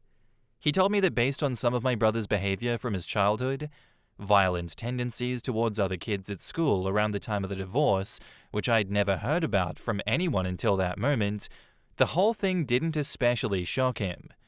Dad's fairly well off financially and offered to get me a lawyer if I thought I needed one. He highly advised I at least meet with a lawyer to get a professional legal opinion on where to go from here. I took his offer and am meeting with a lawyer in my city tomorrow when I get off of work. My brother cannot afford a lawyer on his own, and my mother cannot afford to help him financially. Having a lawyer is definitely an advantage to me. Thank you all for giving me the kick in the ass that I needed to go to the police. I still haven't contacted my brother, and I think I'll refrain from doing so until after the meeting with the lawyer tomorrow. My mum has sent me a few text messages asking why I haven't been in touch with my brother. I haven't responded to those either. And that's the end of that. OP never came back with another update after this one. All I can say is, she needs to do something about that mum not protecting her, not recognizing that he is a threat. Mum saying, oh, why haven't you been in touch with your brother? He actually didn't do anything too wrong. Why is she defending him? Why is she trying to get OP to reach out to an abuser at this point? I'd cut both of them off. And if you can't cut your mum off in this situation, OP, extremely limited contact. Someone like that is not good for your safety, because she will eventually leak your details to your brother, and there will be a repeat. It's not exactly an if, it's more so a when. I hope everything went well for you after this, OP. I'm sorry to hear that you went through all of that, but thank you for sharing your story with us. You know, you do have to go to the police and protect yourself when things like this happen. Am I the asshole for refusing to help a friend who didn't invite me to their wedding? For about 11 years now, I've, 37 male, been pretty close with, let's call him John, 38 male. We met at a job in my mid-20s, and we're pretty regular company up until the pandemic, where our hanging out, including a circle of mutual friends, had taken a decline but isn't extinct. John and his partner, let's call her Jane, 36 female, have been together for about 8 years now, engaged for a little under 2, both with a child from previous relationships, so they've taken trips with their kids nearly yearly, and I've been happy to help visit John's, now their, home, and check on things, take care of their animals, etc. while they're gone. I've helped them out with other projects and tasks over the years, and most recently picked up Jane from the airport returning from a work trip and got her home this past winter during a snowstorm because my vehicle could handle it. Generally, I have been present and helpful on top of our base friendship. About 5 weeks ago, I find out from a mutual friend that their wedding is coming up and invites went out a while ago. Everyone in our circle got invited but me. As a gay man, I have experienced being iced out of some straight friends' lives and events in ways minor and pronounced, but this one has definitely been something that has had me thinking about my time and energy with people. I decided that I would take the hint and begin to distance myself. 3 days ago, John texts me asking if I'm around in early to mid-August. I say that I am. John asks if I wouldn't mind visiting like I have before to look after the animals and property. I said, sorry, I can't. He calls to talk about it. We run through the same conversation, polite but a bit tense, so I finally say, I just won't be visiting your home. After a moment of silence, I bring up that I'm disappointed that I appear to be the only person in our group of friends not invited to his wedding, and that I can't be helping like I have before if I'm just a background friend at this point. I wrap up the call positively and sincerely, with me wishing them a good wedding and trip, and that maybe we can grab drinks soon. Jane reached out 2 days ago, sending follow-up texts saying that John is upset about what I said, and with her because she made the final calls about friend invites, and that I'm taking this the wrong way.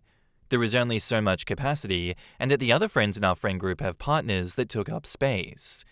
She adds that she hopes I'll change my mind and help them out because it would put John's mind at ease. I'm not entitled to the company of others or invitations to anybody's events, but am I wrong for setting my own boundaries in response to theirs?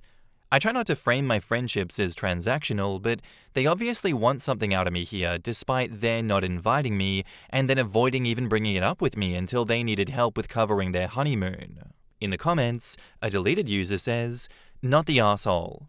Jane reaches out 2 days ago, sending up following text saying that John's upset about what I said, yada yada. What a bogus excuse. If your friends need someone to check up on their animals and property when they're on their honeymoon after a wedding that you weren't invited to, they can ask another friend or family member. The audacity of some people just astounds me. I'm a believer in putting the same energy into a friendship as you experience." OP replies, I don't pretend to be super savvy about wedding etiquette, and I realize every wedding is different and lines have to be drawn about who can come or not.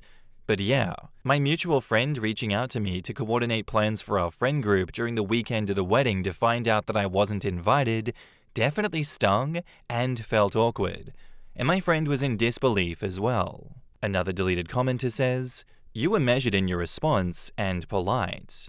You wished them well and suggested that you meet for drinks in the future. It should have been the end of it. Miss Thing reached out and asking you to reconsider to put the groom's mind at ease is beggar's belief. Some people are insufferable and completely shameless. She tells OP that John is upset about what OP said, so she hopes that OP will change his mind and help them out because this would put John's mind at ease. Clearly, OP's role in the wedding plan was to take care of their animals, not the asshole. This sounds like a really one-sided friendship and that they're taking your friendship for granted. Why would you keep putting time and energy into them? OP replies, like I said, we've been pretty close up until now, and I've happened to have the ability when they need it often enough where we've been close enough before that I didn't mind or feel taken advantage of. John's helped me as well in the past, and try not to hold other people's lives and familial commitments against them, but I was trying to paint a concise picture, given the character limit, of being, I thought, close. This situation, like I said, definitely changed my perspective given the other friends invited, but I wanted to make sure that I wasn't making their wedding about me. They approached me after excluding me, and so far people seem to agree, which I'm relieved about. Yeah, I really don't know what their plan was. Let's not invite OP because they need to look after our animals during the wedding. That's their wedding job. Let's also not tell them that. And let's just hope that no one else tells them that. And let's hope that OP just never sees anything about the wedding and no one ever mentions it. And then we're going to gaslight him and be like, you really just have to do this, You're making it really hard for us, and what you're experiencing just isn't reality. What do you mean you should have been invited? In what universe were you ever going to be invited? That little world inside your head where you got an invitation to our wedding? That's not happening. That never was going to happen. Obviously, everyone else's mates, partners, are more important, and two men being partners when there's men and woman partners in the rest of the wedding, that's just not on, isn't it? I don't know. If not gaslighting, it's just scummy and manipulative, especially the fiance reaching out to him. What was that all about? Absolutely not the asshole. And now, onto the update. Yesterday afternoon, a few days after John made the initiating contact that led to this altercation, he reached out by text telling me the following. I want to take you up on that drink tomorrow if possible, and I want to apologize for my royal screw-ups in person. I agreed to meet. After we kicked off with a round of shots, John's first line was that he failed me as a friend in this situation. With non-family invites, Jane apparently seemed very preoccupied with the philosophy of couples over singles at the wedding, and he had previously voiced that he felt it was exclusionary and silly. But I guess Jane prioritized couples on the first round of friend invites and told John that it would be easier to fit in others after receiving RSVPs. John backed out and says that he felt that going along with her initial plan of inviting the rest of our circle, who are, God bless them, coupled up, and not me, and had faith the RSVP thing would materialize. She ended up using the bit of space to plug in some more family. John admitted that he basically folded and felt ashamed enough that he could not find a way to tell me. He knew reaching out to me about the favor was a risk, but he took it anyways because he wanted someone he could trust, and my response was a materialization of everything he feared would happen, and in his words, deservedly so. He told me that a wedding should be a gathering of your family and company who have been a part of your lives and who you want to be a part of your lives, and I fit that bill to him by any measure. He tried to accurately paraphrase, said I've done more than most of the people on the guest list for him and his family over their relationship, including helping making memories with trip coverages and helping build their back deck with him, to sharing meals and hosting events over the last 6 years.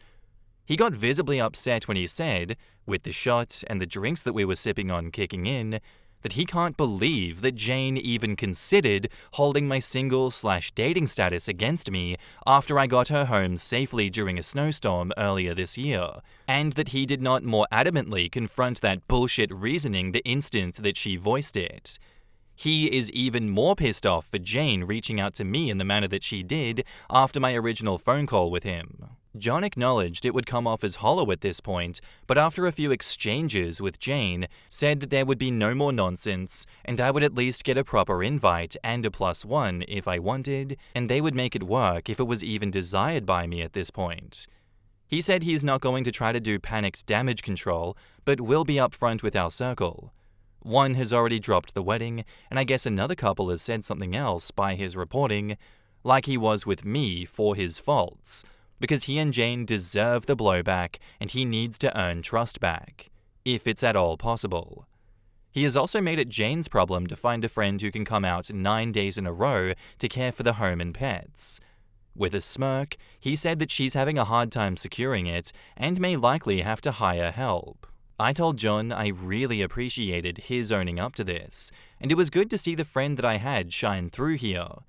I told him that I always have appreciated him and Jane's friendship, so it hurt when I was excluded and not even addressed. I felt that close enough anyways, and I obviously don't mean to complicate his wedding. I've always thought him and Jane were great for each other. I mean that earnestly, and I've supported them as best as I can, and I've been confused about what I've done or haven't done to be iced out. I also admitted that it's hard to trust Jane again if she's been weighing the validity of my presence based on my relationship status, and added, with some humor, it's not like I haven't been trying, and you guys haven't met some of my previous long-term partners. He said he doesn't get it either, and she at least has one good friend who is single that she may have burned a bridge with as well over the wedding philosophy she had. I said the friendship is going to be changed and informed by this, at least very different for a while, and I know that you and Jane had a disagreement leading to this, but I hope that the wedding goes on to be a good celebration. I informed him that it feels best to take a pass on the invitation, but he said that if there was a change of mind, up to the last minute, to let him know, which was kind, and he wasn't desperate or pushy about it. John said the fault is his for not stepping up on my behalf, that he is sorry, and while he feels, I wouldn't expect otherwise and I agree, that he is very lucky to have her in his life and thinks their marriage is a positive development for them, he even told her this whole situation will have him questioning and second-guessing her judgment on social matters with his friends for the foreseeable future. By his reporting, but a credit to their relationship, this was quite a blow to her to hear from him, but one that she accepted and apologized for after their argument or arguments about the subject. Before we parted ways in the parking lot, we gave each other a bro hug, and John's voice broke a bit when he said that he's sorry one last time, and I think mine did too when I forgave him. It was legitimately surprising and therapeutic to have John be so frank and accountable, but not unlike the friend that I've known for most of my adult life. It was bittersweet, being all things considered a makeup, but also a breakup of sorts that was previously an unquestioned and assumed strong trust and camaraderie. Maybe we can get there again. It seems possible, and it would be nice. I'm sitting here after weeks of big feelings, stewing on a different shade of big boy feelings now. Thanks for processing with me, Reddit. A lot of people had good things on the range of the spectrum to share with me, and I've done my best to respond to people without getting too consumed and doing other things that need to be done. I was happy for John to talk to me. Maybe commenters are right, and they see me as something else than I thought we were as friends, and maybe I've got some work to do to assert myself, and that I've been a doormat up to this point. I know I've got some soul-searching to do about me as a person, and how I see myself with John and Jane, and maybe my other friendships as well. This relationship felt a lot closer and authentic in a different time, but it's hard to paint a fuller picture of that after a situation like this. Things change. As tempting as it is to accept the invitation and be there for John, I think I'll trust my instinct to let this be. And if John meant what he said, and if Jane comes around, they will make the effort to follow up. I'll be putting some distance for a while, and time will tell. I'm glad we got a chance to talk, because if it is the end, I feel good about giving him a chance to own it, and as I've gotten older, I appreciate the hard work of taking on uncomfortable stuff. I made some plans for that weekend with a couple of other friends, which I'm looking forward to. I find repeated posts on an initial post a bit messy and tacky, so if anyone wants my thoughts on particulars, just click on my profile and look at my comments and responses. Thanks for words and insights, Reddit. In the comments, I hope that a couple they lovingly invited would get engaged at their wedding. That's my wedding wish for Jane. OP replies, okay, I spit my drink out laughing catching this response. Monday says, don't let John skip out on his responsibility for this. This is not solely Jane's fault. John seems to think that you're the sort of sap who would still do him favors even though he doesn't treat you like a close friend. Also, you have a list of ways that you've helped John out, but I'd like to see a list of things that he's done to help you out. Is John a user? OP says, we have helped each other out. Another post has said something, I thought valid, about this being framed as transactional because of the help and favors being listed off.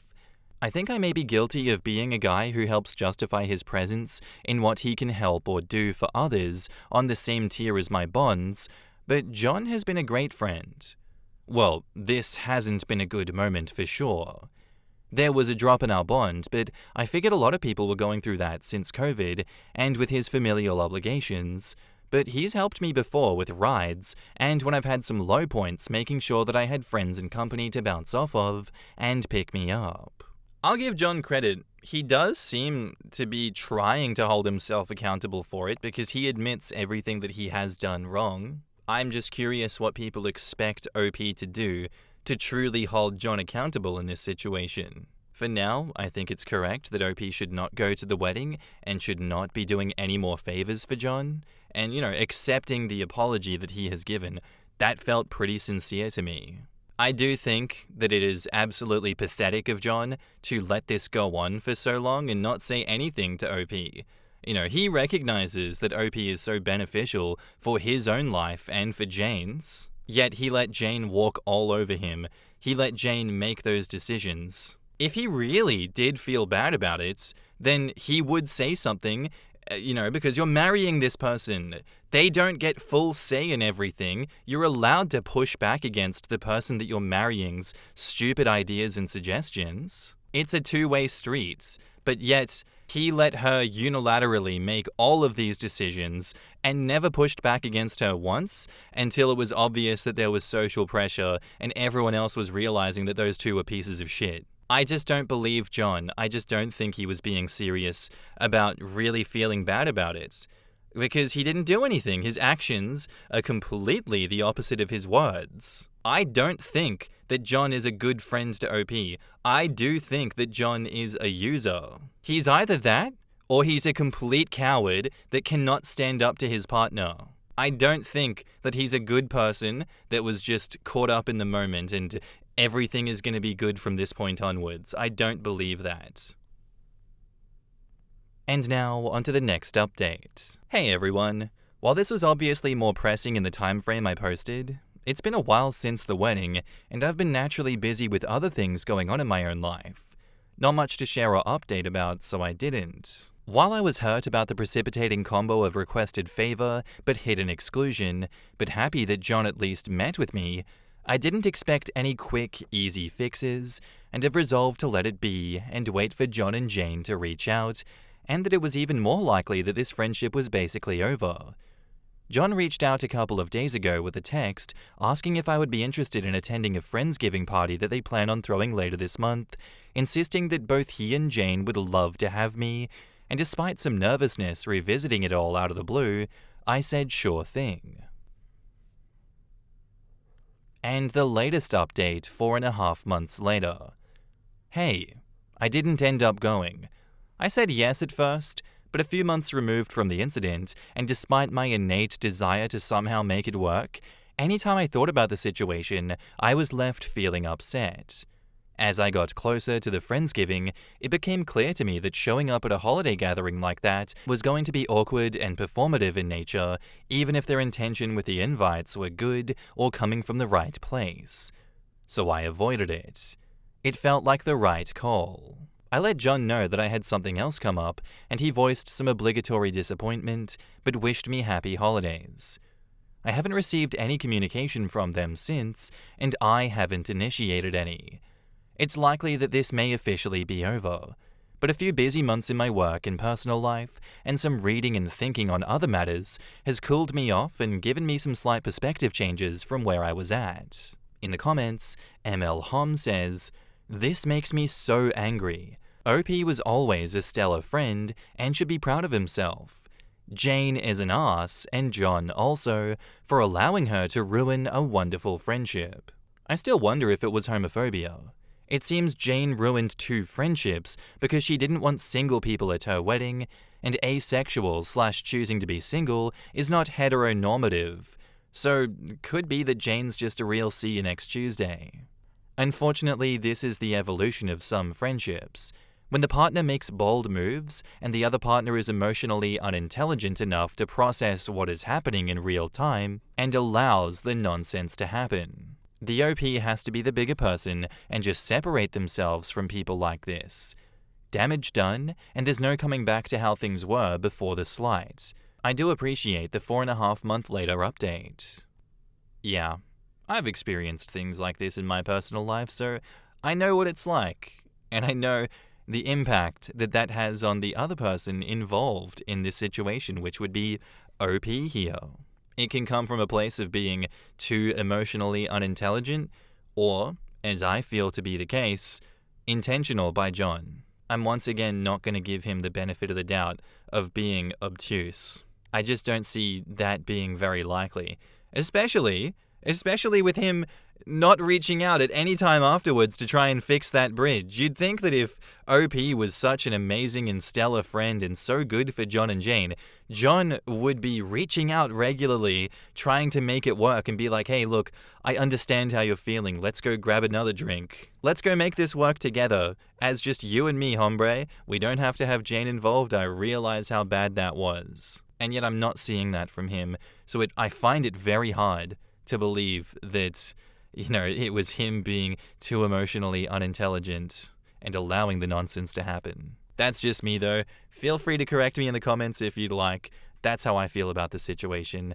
Thank you for the story, OP. I hope you find better friends in the future that treat you better. Our next post is by user Lily24, and it's titled, "Am I overreacting? My boyfriend asked me for a paternity test as a joke." Pretty much what the title says. I have a 4-month-old son with my boyfriend who I've been with for a little over 2 years. I'm 21 and he's 26, if that matters. Last night, he worked overtime so he didn't get home until midnight. He gave me a hug and then just randomly asked me if our son was really his.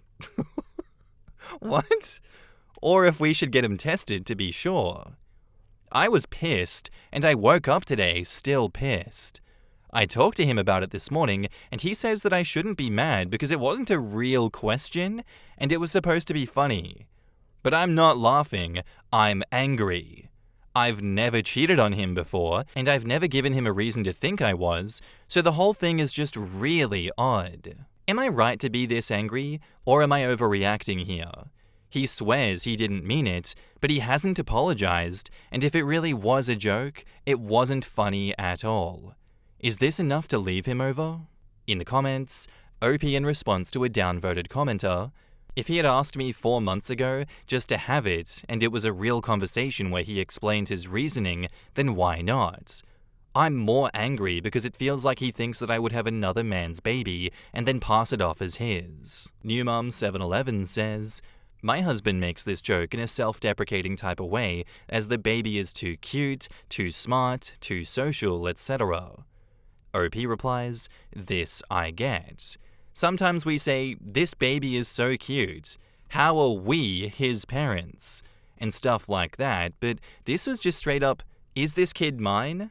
And it really threw me off." Run It By Me Once says, "Hate to be that one, but is he possibly projecting? Seems to be a pattern that when they're up to no good, they get in first with accusations."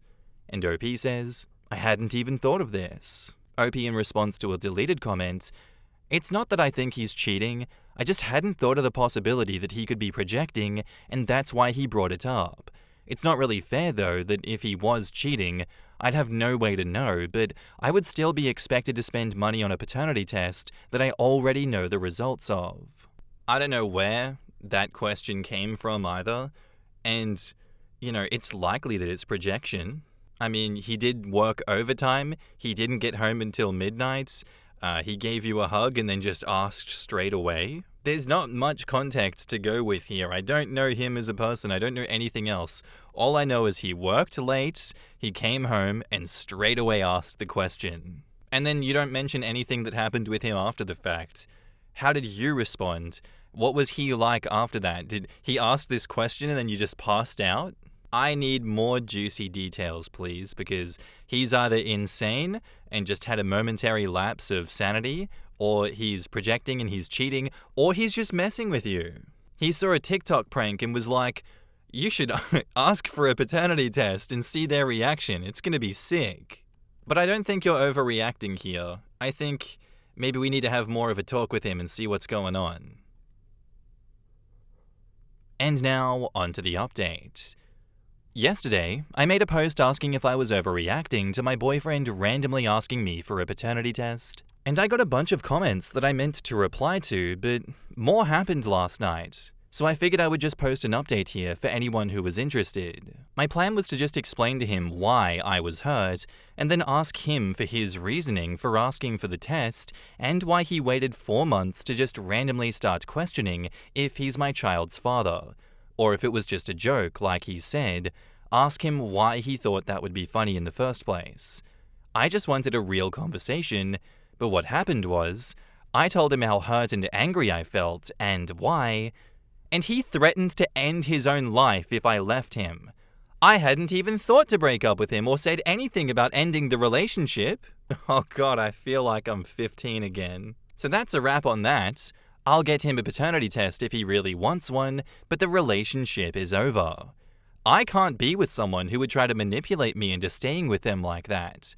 The plan right now is to get everything in order for me and my son and start looking for places to live. Thank you to everyone who read the original post and took the time to give me advice. A lot of you thought that he was cheating and projecting, but I don't know if that's the case, and honestly, right now I don't even think I want to know. I appreciate all of the feedback. Sorry this is so long. In the comments, I'm not Paulie D, I promise. You sure about that, buddy? And I'm not Mike the Situation, I promise. That's the right idea. The I'll kill myself if you break up with me guys are just awful. It's a little surprising that it took until this point for him to pull this bad behavior. Were there no signs earlier in this relationship? And OP says, there may have been signs that I missed. He's never threatened to harm himself before though. We've had small arguments before, but this behavior is new for him. OP in response to a downvoted comment, at this point it's not about how I feel about the paternity test thing, it's how I feel about the threats to end his life. Would you want to be with someone who would say that? OP in response to a different downvoted comment, things happen. We knew each other for a long time before we got together. My baby is so loved, he's happy and healthy, and is always my priority.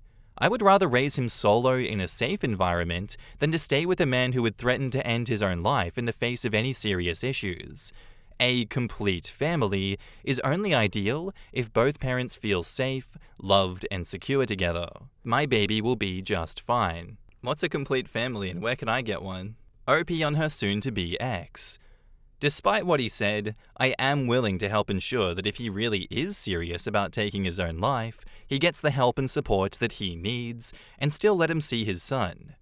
I have no interest in completely shutting him out of our baby's life if he proves that he is mentally stable. Squirrel Girl VA says, I know that people will probably debate the appropriateness of a 17/18-year-old dating a 23 to 24-year-old, but I think we can all agree that this guy was definitely out looking for someone he could manipulate. I really missed the age gap. I actually missed the age gap. Jesus Christ. What's a 23-year-old doing dating a 17-year-old?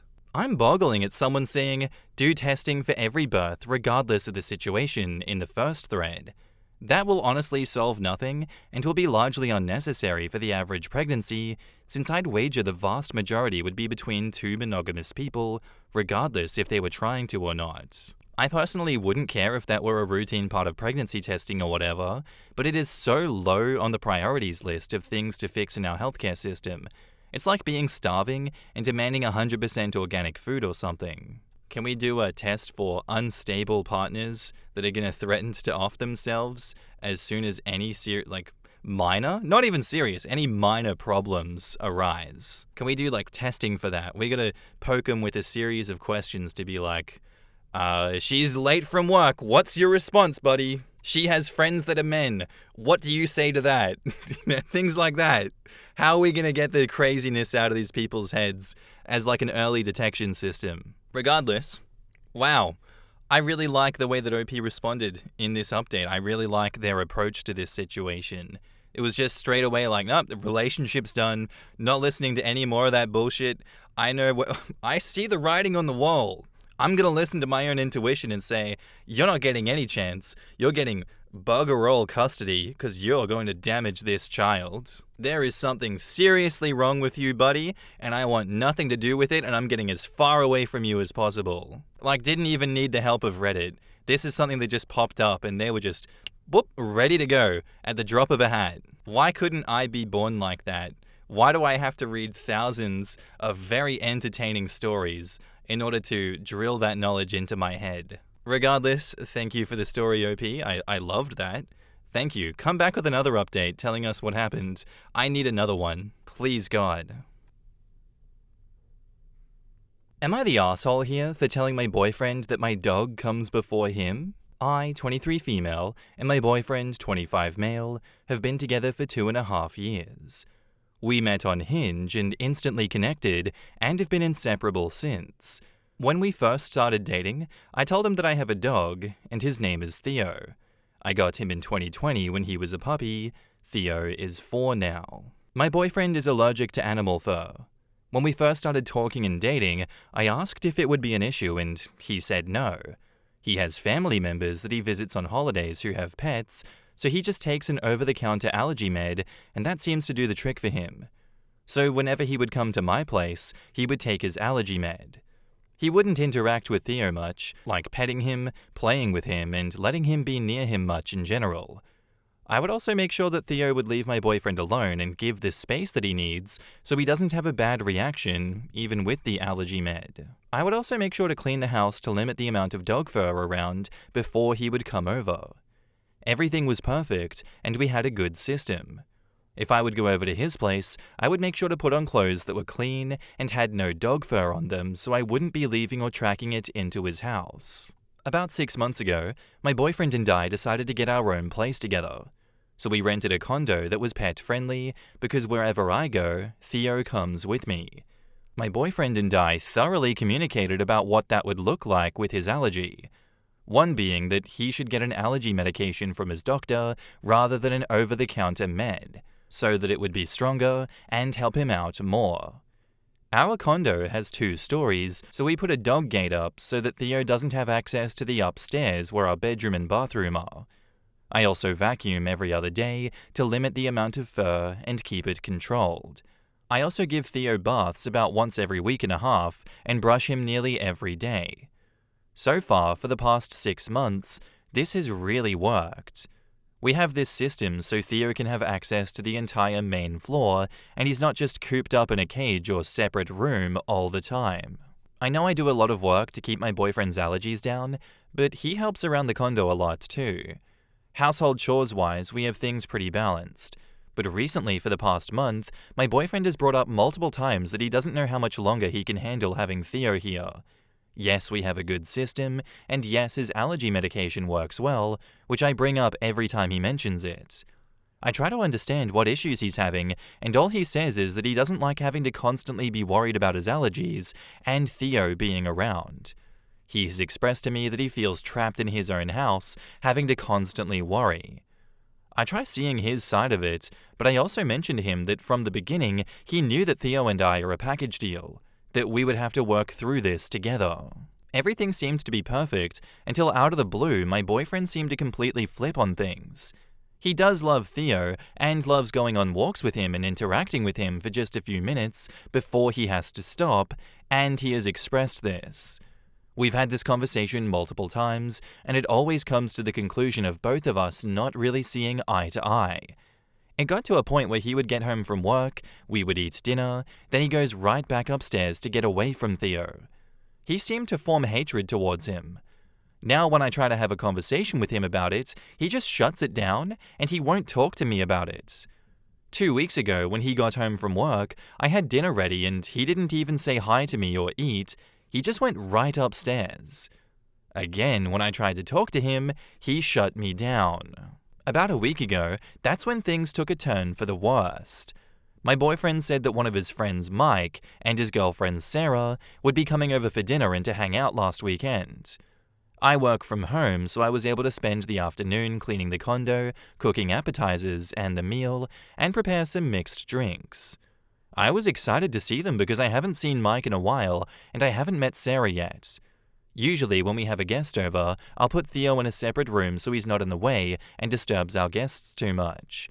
But my boyfriend told me that I don't have to do that for them. They love dogs. When Mike and Sarah come over, I instantly notice the vibes are a little off. They seem to be paying more attention to Theo and want to get to know Theo more than spend time with my boyfriend and I. We eat dinner, we talk, hang out, and have a nice time. Once dinner is over, I start cleaning up and Sarah offers to help me while the guys grab a beer and go sit on the couch. Sarah and I get to chatting and I tell her how much I love her presence and her and Mike seem like an amazing couple. She then replies with, "Yeah, we've been taking some big steps together. We're getting an apartment and Theo seems like he would fit well into our lives. He really is a great dog." I'm taken aback and excuse myself and ask my boyfriend if we could talk. Him and I go upstairs and I tell him what Sarah said to me. He admits he invited the two of them over so they could possibly adopt Theo. He did this all behind my back and I had no idea this was his intention. I instantly snap at him and yell, "Theo comes before you. He is my priority. I take care of him and the house to help you. If you can't be grateful for that effort, I don't know if I can continue with you. He comes before you." I then go downstairs and ask Mike and Sarah to leave. I am enraged. I then pack a bag for Theo and we are now staying at my parents' until further notice. I don't know if I can forgive my boyfriend for this. I can't trust him to be alone with Theo anymore. My boyfriend has been texting and calling me, asking if we can talk this out, but I'm just too mad to say anything to him. Is it worth flushing 2.5 years down the drain because he tried to sell my dog? So am I the asshole here for telling my boyfriend that my dog comes before him? In the comments, Jolly Security says, "Not the asshole. This was your boyfriend's plan all along. You don't live with a dog without doing all you can to control your allergy. You don't complain about the dog you decided to move in with knowing that you were allergic. And you sure as shit don't make plans to rehome your girlfriend's best friend. Get away from this dude. Whatever you say says. This guy seems like the type to drop your dog off at the shelter without telling you. Keep your dog safe, far away from this guy. It's worth dumping a 2.5-year relationship over because it shows a deeply selfish and duplicitous side of him that you're just now seeing." And Cosmic Shimmer says, "I can understand him thinking he can handle it and discovering that he can't. That's fair enough. We're human, and sometimes we don't know until we're in that situation. But his response, to get rid of your dog without even discussing this with you, is absolutely unforgivable. This was doomed from the start. He's allergic and shouldn't be living with a dog, not the asshole." Yeah, and as much as I love Trousers, my dog, and living with him every now and then, I too am allergic to dog fur, and I find it hard to spend extended periods of time with dogs like that. And for me personally, I wouldn't want to put myself through living with a dog if I could avoid it. And unfortunately, that would be a deal breaker in a relationship. And I would be mature enough not to pursue a romantic relationship with someone if living with a dog is an eventuality, or I guess an inevitability. This asshole obviously does not have the maturity of that foresight. And if he can go behind your back and plan this, yes, duplicitous act, this evil, vile thing that he is doing, what else can he do behind your back, OP? The mask has slipped. He's shown you that he is capable of doing this. He does not care for your feelings. It's a, do it first, ask for forgiveness later kind of situation. Why would you trust someone like this? Genuinely, this is the trust is gone kind of deal breaker in a relationship. What he has done here is genuinely evil. The dog isn't gone, no, but he has shown that he is capable of doing such evil things to your dog. I say, you're not the asshole, you need to break up with him, get him the hell away from you and the dog, and start fresh with someone that is comfortable living with a dog. And now, on to the update. I just want to start this post off by saying thank you to everyone who commented on my original post. You all really helped me out and put things into perspective for me. I felt like I was able to sort out my thoughts more. Okay, so update time. My boyfriend and I are no longer together. He broke my trust and betrayed me, and we can never recover from that. I want to clarify a few things. I got comments on my original post. Yes, my ex did have allergies, and I went to a few of his doctor's appointments so I could ask his doctor on the ways that I could help stop his allergies from getting heightened at the time. I would also sometimes pick up his prescription for him at the pharmacy. Both his doctor and I recommend that he goes to see an allergist for possible better medication and allergy shots. But he said the medication that he had was working enough, so that's on him. One other thing. My boyfriend was 100% on board with moving in together. We communicate about everything and what it would look like living with Theo. I also did my best to accommodate both Theo and my ex. I wanted everyone to be happy. Now on to the big stuff. The night that I left and packed a bag for both Theo and I to stay at my parents', my ex called and texted me all night long, asking to talk and sort everything out together. I ignored him. I wasn't in the headspace to talk. Plus, where was all this wanting to talk and communication when he started having issues living with Theo? A few days later, my parents and I went to go get the rest of my things from the condo while he was at work so there would be no confrontation with him. I wasn't ready for that. Side note, my parents are letting Theo and I stay with them until I'm able to get back on my feet and find my own place. I'm very thankful for that. I haven't blocked my ex yet because I'm working on breaking myself out of the lease, so I still need to be in some contact with him for that to work out. I'm willing to pay whatever fees I need to for that. Every time I've had to contact him for breaking the lease, he has asked me if we could talk. I tell him no every time because I honestly don't want to hear what he has to say or whatever excuse he tries to give. He crossed a huge line.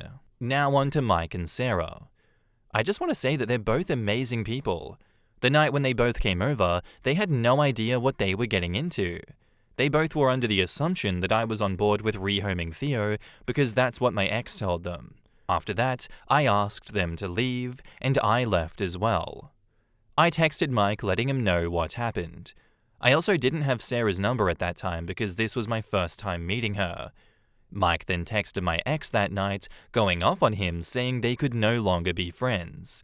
Mike and Sarah had been dating for 8 months before I met her. I have known Mike since high school. We weren't really friends or that close, but I knew him enough to know that he's a very good person. My ex and Mike were friends from college. My ex didn't go to the same school as us growing up, so occasionally my ex, Mike, and I would all go out together, or he would come over for a boys' night. Mike had already met Theo from coming over occasionally, so that's probably why my ex contacted Mike about adopting Theo. Mike, Sarah, and I went to dinner on Wednesday night to talk everything over and be on the same page. They explained to me that they both thought that I was okay with rehoming Theo because of what my ex had said to them. My ex told them that I was getting rid of Theo to help out my ex with his allergies because they were too much to deal with, and that we would be more comfortable giving Theo to people that we know and trust. I was shocked, to say the least, hearing all of this. They also explained that they both felt disgusted by being put into a situation like that, and also feeling completely betrayed by my ex and the manipulation that he has put us all through. They both have turned into some pretty amazing friends, and they told me they have my back no matter what. I think the three of us hanging out will turn into a regular thing. I was planning to post the update last night after I got home from dinner, but can you guess who showed up at my parents' house last night? You guessed it, my ex. He knocked on the door, and my dad answered. My ex asked if I was available to talk, so my dad asked if I wanted to talk to him or if he should tell him off. I decided that it was probably time to at least hear him out, even though I was still standing my ground. He apologized and said that he made a huge mistake. He didn't think that I would have left him. I asked him, "What did you expect? You went behind my back to try to get rid of my family. You manipulated everyone in that situation. I wouldn't be able to ever trust you again. You deserved what came to you from this. Losing your friends and losing me. Your mask slipped, and you showed me who you truly are. If you would have actually communicated how you were feeling with me, things could have been different. We might have broken up, but at least it would have been a conversation instead of this. How can I trust you won't try to get rid of Theo again, or manipulate me again, or try to control even bigger things that could come? You should be sorry to me, Mike, and Sarah, but most importantly, you should feel sorry to yourself because you screwed up big time. I'm done with this conversation. You can leave now." He then asked me if he could see Theo, and I laughed in his face, and I closed the door. I do believe that he cared about me up until he decided to make this decision, but he just gave up, and that's on him. I've learned a huge lesson here, and even more red flags to pay attention to. I have promised both Theo and I that I will never put us in a situation like that again. Pet allergies will be an instant no. Theo has gotten all of the love that he deserves since moving back home with my parents. He's definitely a spoiled boy. I feel bad putting him in a situation like this. The situation sucked, but I'm glad that it panned out the way that it did, and I was able to intervene before something horrible happened. I want to say thank you again to everyone for the support. I really love the Reddit community.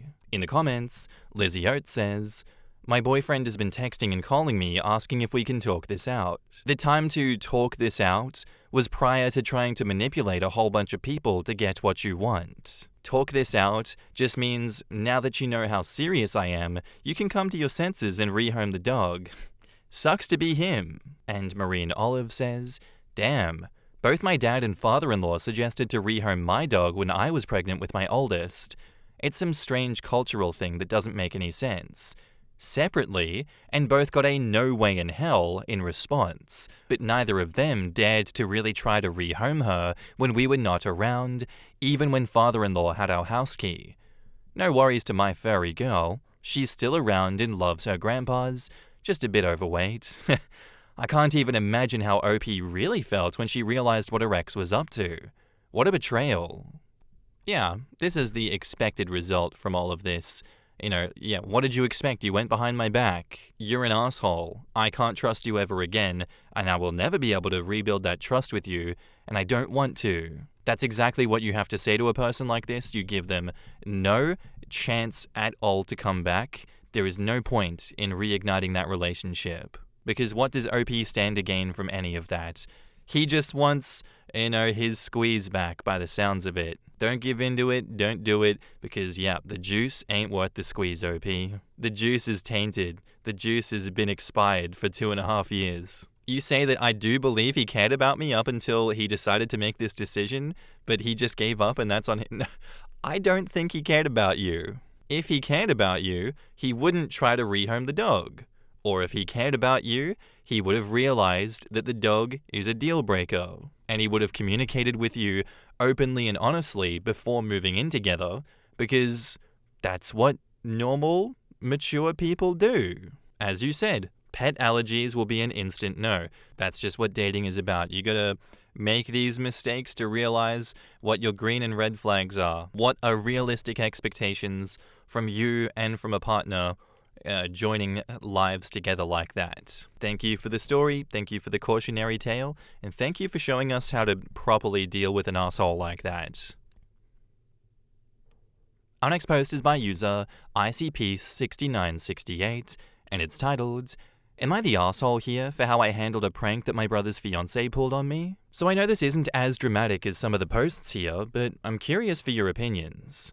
My brother's 29 male's fiancé, 29 female, has been trying to prank me, 23 male, forever. I don't get startled easily, so she's decided on her own to take up the challenge of being the person who successfully scares me. I never prank her back, but sometimes I'll play along with her attempts. She doesn't do this often. Previous pranks are hiding behind a door, car, or in a closet and jumping out at me, so it's never anything elaborate. They've been together for 3 years, never had any problems with them, but she tried to prank me last night, and now my brother is upset about it. Both my brother and his fiancée are currently crashing at my apartment because they're in the process of moving into their first home in my city. The prank. She hid under my bed while I was out for a run in the evening. When I got back, before I went into the shower, I was at my bedside table taking my watch off and dropping it on the charger. The room was dark except for my lamp, so I didn't notice anyone under my bed. She touched my foot. It was a really light graze, so it didn't register with me. I stepped back and squatted down so I could see under there a bit. It was dark, but I could see long hair. A part of me just knew that it was her because no one else would do this. I said something like, "Her name? I can see you under there, but who's the other one?" This scared her. In her panic, she struggled to get out from under the bed, all while asking me, "What do you mean?" She scrambled out and slammed into me. She also screamed, which made my brother come into the room. She was in my arms, and I take it this is why he's mad. I tried to explain that I was just messing with her because she was clearly trying to prank me. He thinks that I'm flirting with his fiancée, that apparently this has been going on for a while since these pranks began. I told him the pranks are his fiancée's idea, and he should be having this conversation with her, not me. It's been really awkward between us now. I have 2 more weeks with them. I feel like they're both blaming me, and it's unfair. Should I apologize? But for what? I feel like I'm owed the apology. Am I being an asshole? In the comments, Shammy Dammy says, "Not the asshole. Show both of them the door out of your house immediately." Seriously, that level of boundary crossing isn't a joke, it's a red flag. If she's pulling stunts like that now and he's defending it, they both clearly have no respect for you or your space. Opie isn't flirting with brother's fiancé, but she sure as hell is. And brother Dearest started to notice that too, but that's something that he should discuss with his wife-to-be and not the victim of her harassment. Stumbling to find yourself in your crush's arms, who strongly holds you, is such a cheesy rom-com trait. Not the asshole. So it's okay for his girlfriend to constantly prank you, but the one time you turn it around on her, all of a sudden you're the bad guy? Your brother should have put a stop to this a long time ago and stopped enabling his girlfriend's shitty behavior. Tell him that she's no longer allowed in your home, and frankly, he shouldn't be either until the both of them learn how to be actual adults. Opie replies, "It honestly feels like she told him a version of events to save her own ass that's made him develop a misunderstanding and grudge against me. I don't know what it is though, because he's giving me the cold shoulder until I apologize, but I have nothing to apologize for." Shake my head.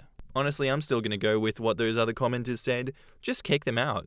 They are moving into a new house. They obviously have the money to look after themselves, and he's asking you to do something that's unreasonable when he should realize how unreasonable his girlfriend is being. If he took a moment to kind of step back and critically think about the situation and be like, is she bullshitting me?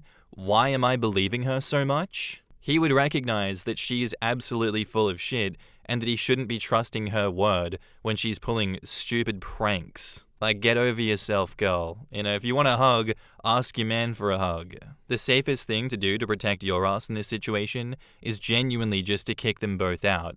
Because if you keep them in there, she's gonna do something again. She's gonna spin some more bullshit, and he's gonna take it out on you. And that's not gonna end well. At least if you kick them out, you can just say, "No, I'm genuinely serious about this. My version of events is correct, and I'm willing to die on this hill, so get the hell out of my house right now until both of you develop some sense." I see nothing wrong with that. You're not the asshole if and when you do that. And now, onto the update. I mentioned in a comment, but I have a boyfriend, If that matters, I like women too. My boyfriend has met my brother and his fiancée. I didn't think flirting was something that I would be accused of given my relationship, so when my brother brought it up, it felt abrupt and I was blindsided. I spoke with my brother privately since his feelings are more important to me. He said this all came out because ever since they moved into my apartment, his fiancée has been making comments about how I maintain my place, handle chores, the cooking I do for us, how I'm quick to fix things, that I make furniture, as I do that for a living, etc. He felt she was comparing us, and her comments started to build up. He apologized for directing his frustration at me instead of communicating with her, which he then turned around and did. I don't know how that went. She refused to apologize to me initially because she claims that I've flirted with her too, but she couldn't come up with a single example of the behavior as it doesn't exist. As straightforwardly as I could, I made it clear to both of them that I'm not interested in her and that if she can't apologize, she can leave.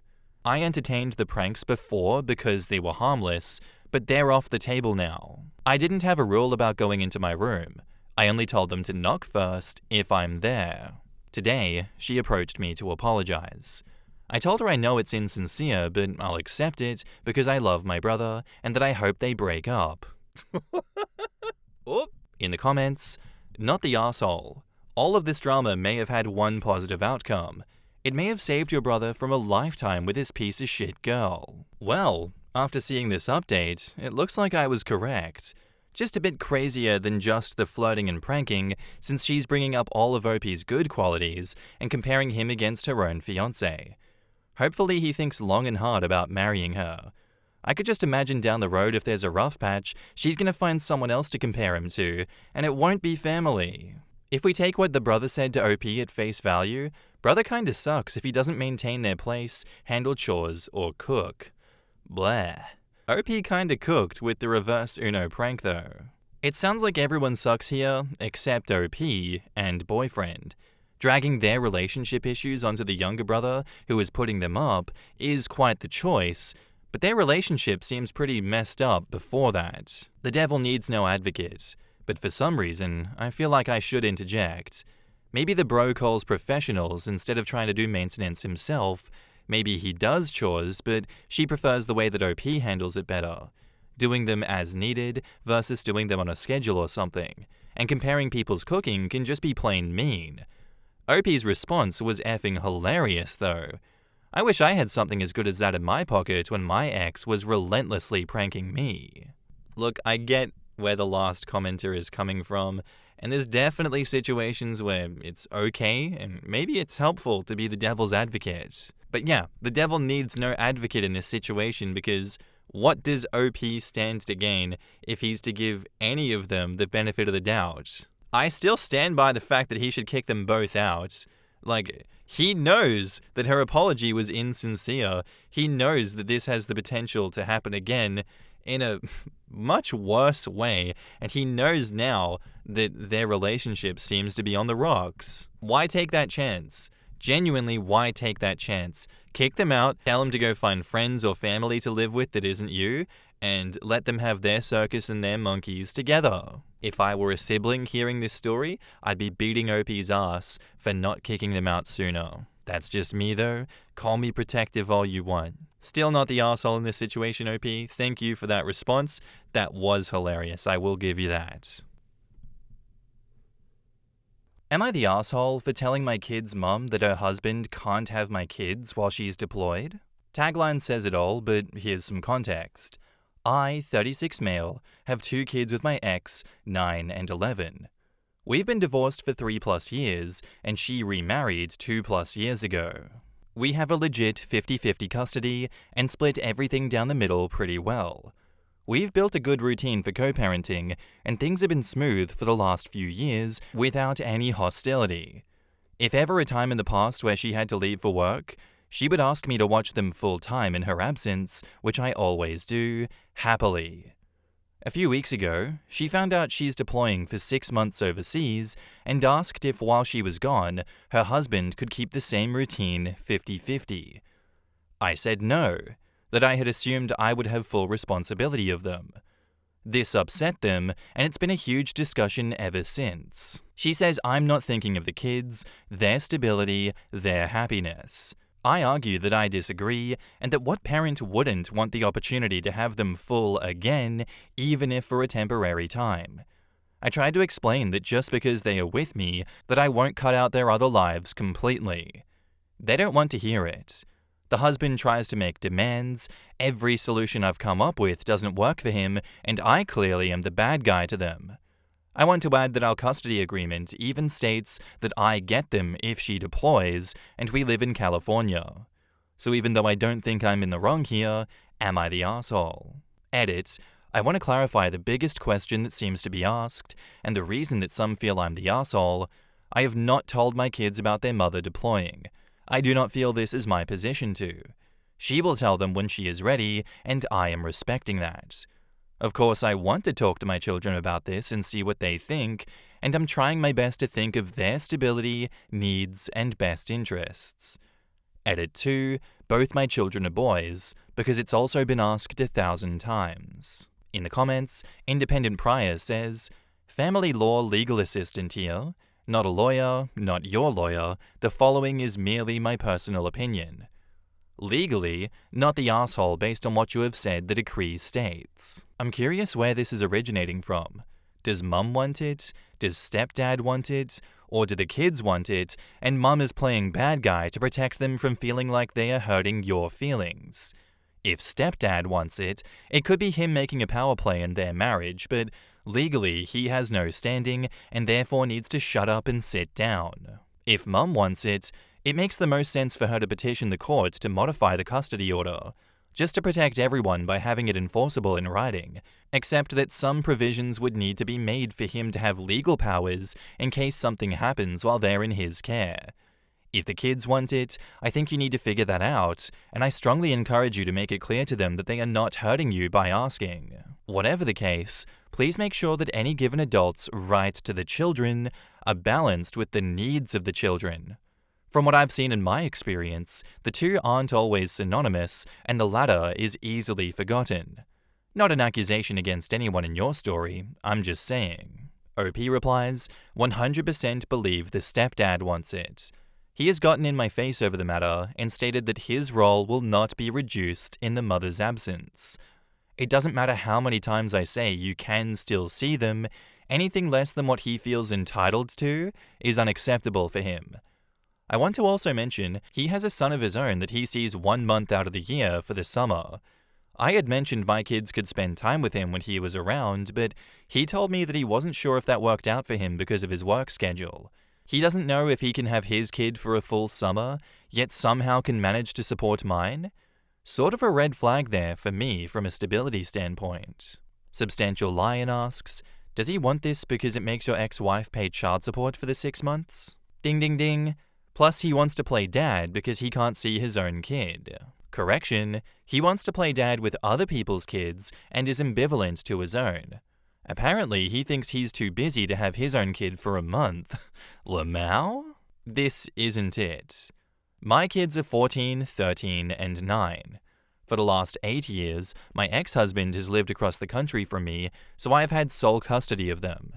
He was able to see them every 2 years, not because he doesn't care, but because it's more expensive to fly across Canada than it is to fly from Canada to Mexico.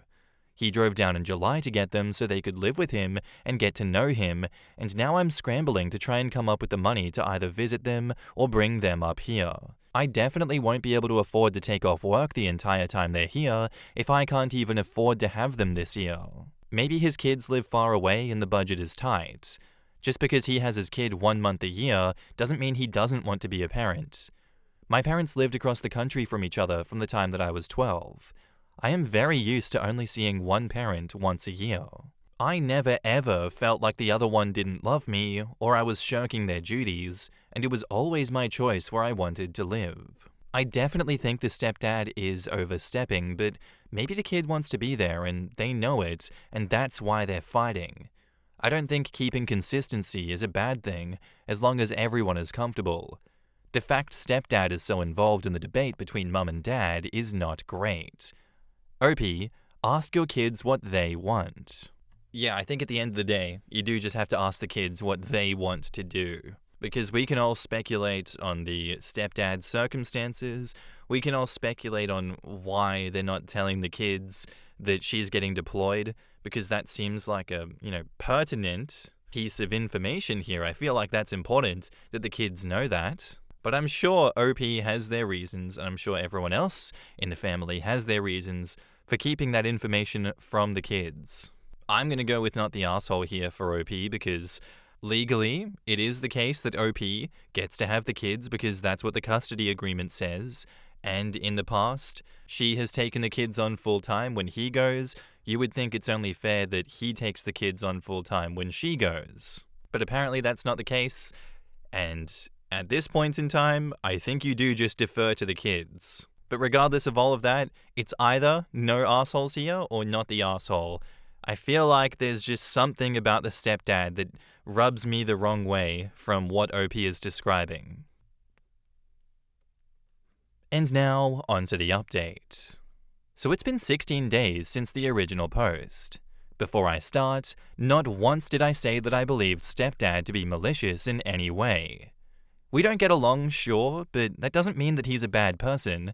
And next, I understand all of the people who said that I was the asshole was because I didn't talk to my children about their wants. I understand their input matters in this very big decision. Now, update.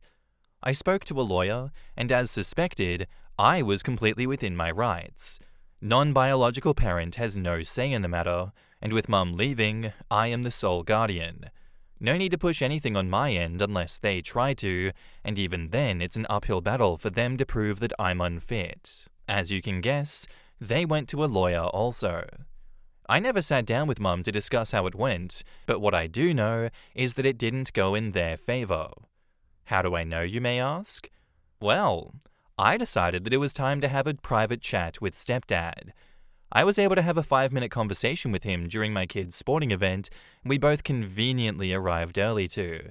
He basically conceded at that point and told me they would just eat the 6 months.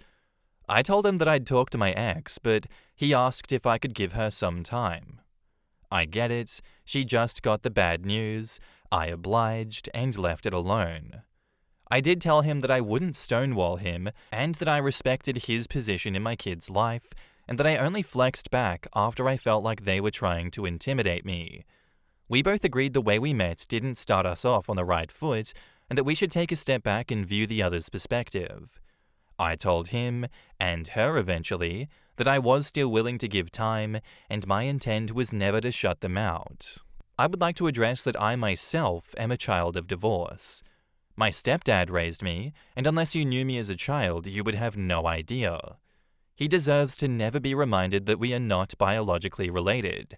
He is, and always will be, the man that I try to replicate and look up to. It was never downplaying the role of step-parent. I know my children don't have that relationship with their stepdad, and it's so fresh I don't expect it. He is their friend, mentor, and one day I will have to accept that he is also their dad. I saw a lot of other step-parents' responses, and if I made you feel a way, I apologize. I respect you. Or what do the kids want? Unfortunately, Mum still hasn't told them about the deployment. Why? I don't know. I was able to vaguely ask the right questions to get a feel for what they want. The expectation is that they stay with me but still get to see stepdad. I respect it, never against it. X and I still haven't discussed what exactly the time split will look like, but I did let her know that stepdad was my go-to if I needed any help. He was still welcome when events arise, and I would keep him involved. After stepdad and I spoke, his entire demeanor changed. Regardless of reason, it's much appreciated. Long story short, still sort of in limbo, but the future is bright. In the comments, Capoodles says, "That's so great to hear, and I'm glad that it seems to be ending on a good note thus far. Fingers crossed that Mum eases up a bit too, because the children's happiness should come first. And good on you and stepdad for both being the bigger person. The kids deserve all the love in the world. He shouldn't have needed to go see a lawyer in the first place. Their tantrum cost him time and money." Mum's the main asshole here. Not because of anything she's doing to Dad, but it seems like she's dragging her feet and just gonna spring, "Hey, I'm getting deployed tomorrow. Pack your stuff. You're going to your dad's for the next 6+ months. Bye," on those kids. She really needs to tell them sooner. But the guys? Nah, they did it right, and I'm glad they talked it out. It's been over a month and she still hasn't told the kids? What the hell? Is she waiting until the day that she leaves? I think I would have told them against her wishes so they have time to process. Maybe the kids would like extra time with their mum before she leaves. Former military here, it's possible the deployment is not written in stone. A lot of things can change, and she likely feels that telling the kids too early will start a roller coaster of emotions. Unfortunately, it can also lead to the kids acting out. They sometimes decide that if they throw enough of a tantrum, the military will surely let mummy stay home. There's a very fine line between giving them time to prepare versus creating extra problems for everyone. Yeah, I remember when my significant other was going to get deployed one time for 6 months, and he waited a full month to tell me because it was shaky. It still sucked. Turns out he only got sent out for 3 months as various delays hit. Various underway delays and schedule changes have us joking, "A 2-week underway? Huh, I can't believe you're leaving for 10 days. Yeah, a week's a lot. I'll see you in 3 days then? Yep, see you tomorrow." There's never a good time to tell anyone what's up, because so many things can change. Other adults can usually handle it, but kids struggle with the organized chaos. One time my husband was doing a tail swap, where they fly one military plane to a deployed location and fly another one back for scheduled maintenance or a problem that requires specialized equipment to fix. He gets out there and calls me to pack a full deployment bag for him. He decided to stay because a coworker's wife was pregnant and wasn't doing well. His weekend trip turned into 4 to 5 months. I really like these longer comments here, and I like to get into them. And I respect people that skip ahead if they want to do that. But being someone that is very far removed from anything military, I do like to get that deeper insight as to why wasn't the mum telling the kids about the deployment? Because to me it makes sense. It's like, well, you're gonna be deployed. You might as well tell them. What's the worst that could happen? And there you go. That's the worst that can happen. They throw a tantrum for a month because they're convinced that they can get you to stay. That tantrum could be for nothing because the deployment could just be cancelled out of nowhere, or it could be severely shortened. And then in doing so, does that validate the children that every time you tell them about a deployment, it's like, okay, the answer is to have a tantrum and to make everyone's lives a living hell because that'll stop her from going and that will get her back because it worked before. Of course, every kid is different. It's not guaranteed that the 2 boys in this story are going to throw tanties, but I can understand why she didn't tell them. I can understand some reasons as to why. I don't even know if I can say if she's in the wrong here because there's more to this that I don't know. Is there a way that she could have communicated this to the kids in a way that they won't throw tantrums, they will understand, and they will be happy to go with OP for 6 months? I don't know the answers to any of this. I would love to have a bit more perspective. I don't even know if I have the right to be calling OP an asshole in this situation because of all of that. And am I right to call her an asshole when I don't have all the facts? I don't know. You let me know in the comments if you have any extra perspective on this one. Is there a simple answer to this? Unexposed is by user Rachel Burley, and it's titled, "My dentist broke my night guard. I said they need to replace it for me free of charge. Am I the asshole here?" So I've been waking up with jaw soreness and stiffness in the mornings for about a year. Since January, I believe this has gotten worse. I wear my custom night guard religiously every single night. I got this in 2019 for grinding and clenching. I take excellent care of it, cleaning and letting it air dry during the day. On Monday, I visited the dentist to have a conversation about possible solutions. Botox, new night guard, anything. I just wanted to talk options. She said do a bunch of jaw exercises. We'll also adjust your night guard and come back in a few weeks to see how it's going, and I said okay. Well, the dental assistant adjusted my night guard and grinded it down to almost nothing. I said, wow, it's really thin now. And she said, if there's any problems, we can just order a new one. I didn't think it was that bad, and maybe I would wear it down after a few weeks or months. The next morning, there's 2 holes in it. It's unusable. I can see how thin she made my night guard. I called the dentist the next morning on Tuesday, and they said they'll cover 50% of the cost for a new night guard. I said that's unacceptable. It's because of you that my night guard is unusable now. The secretary I spoke to was very defensive about the whole thing, and it really put me off. She said she'll talk to the dentist and get back to me. It is now Thursday evening, and they haven't answered me yet, and I called them around noon today. Am I the asshole here? How I was raised, if I'm responsible for breaking something that does not belong to me, I replace it. It doesn't matter if I was not the one who broke it.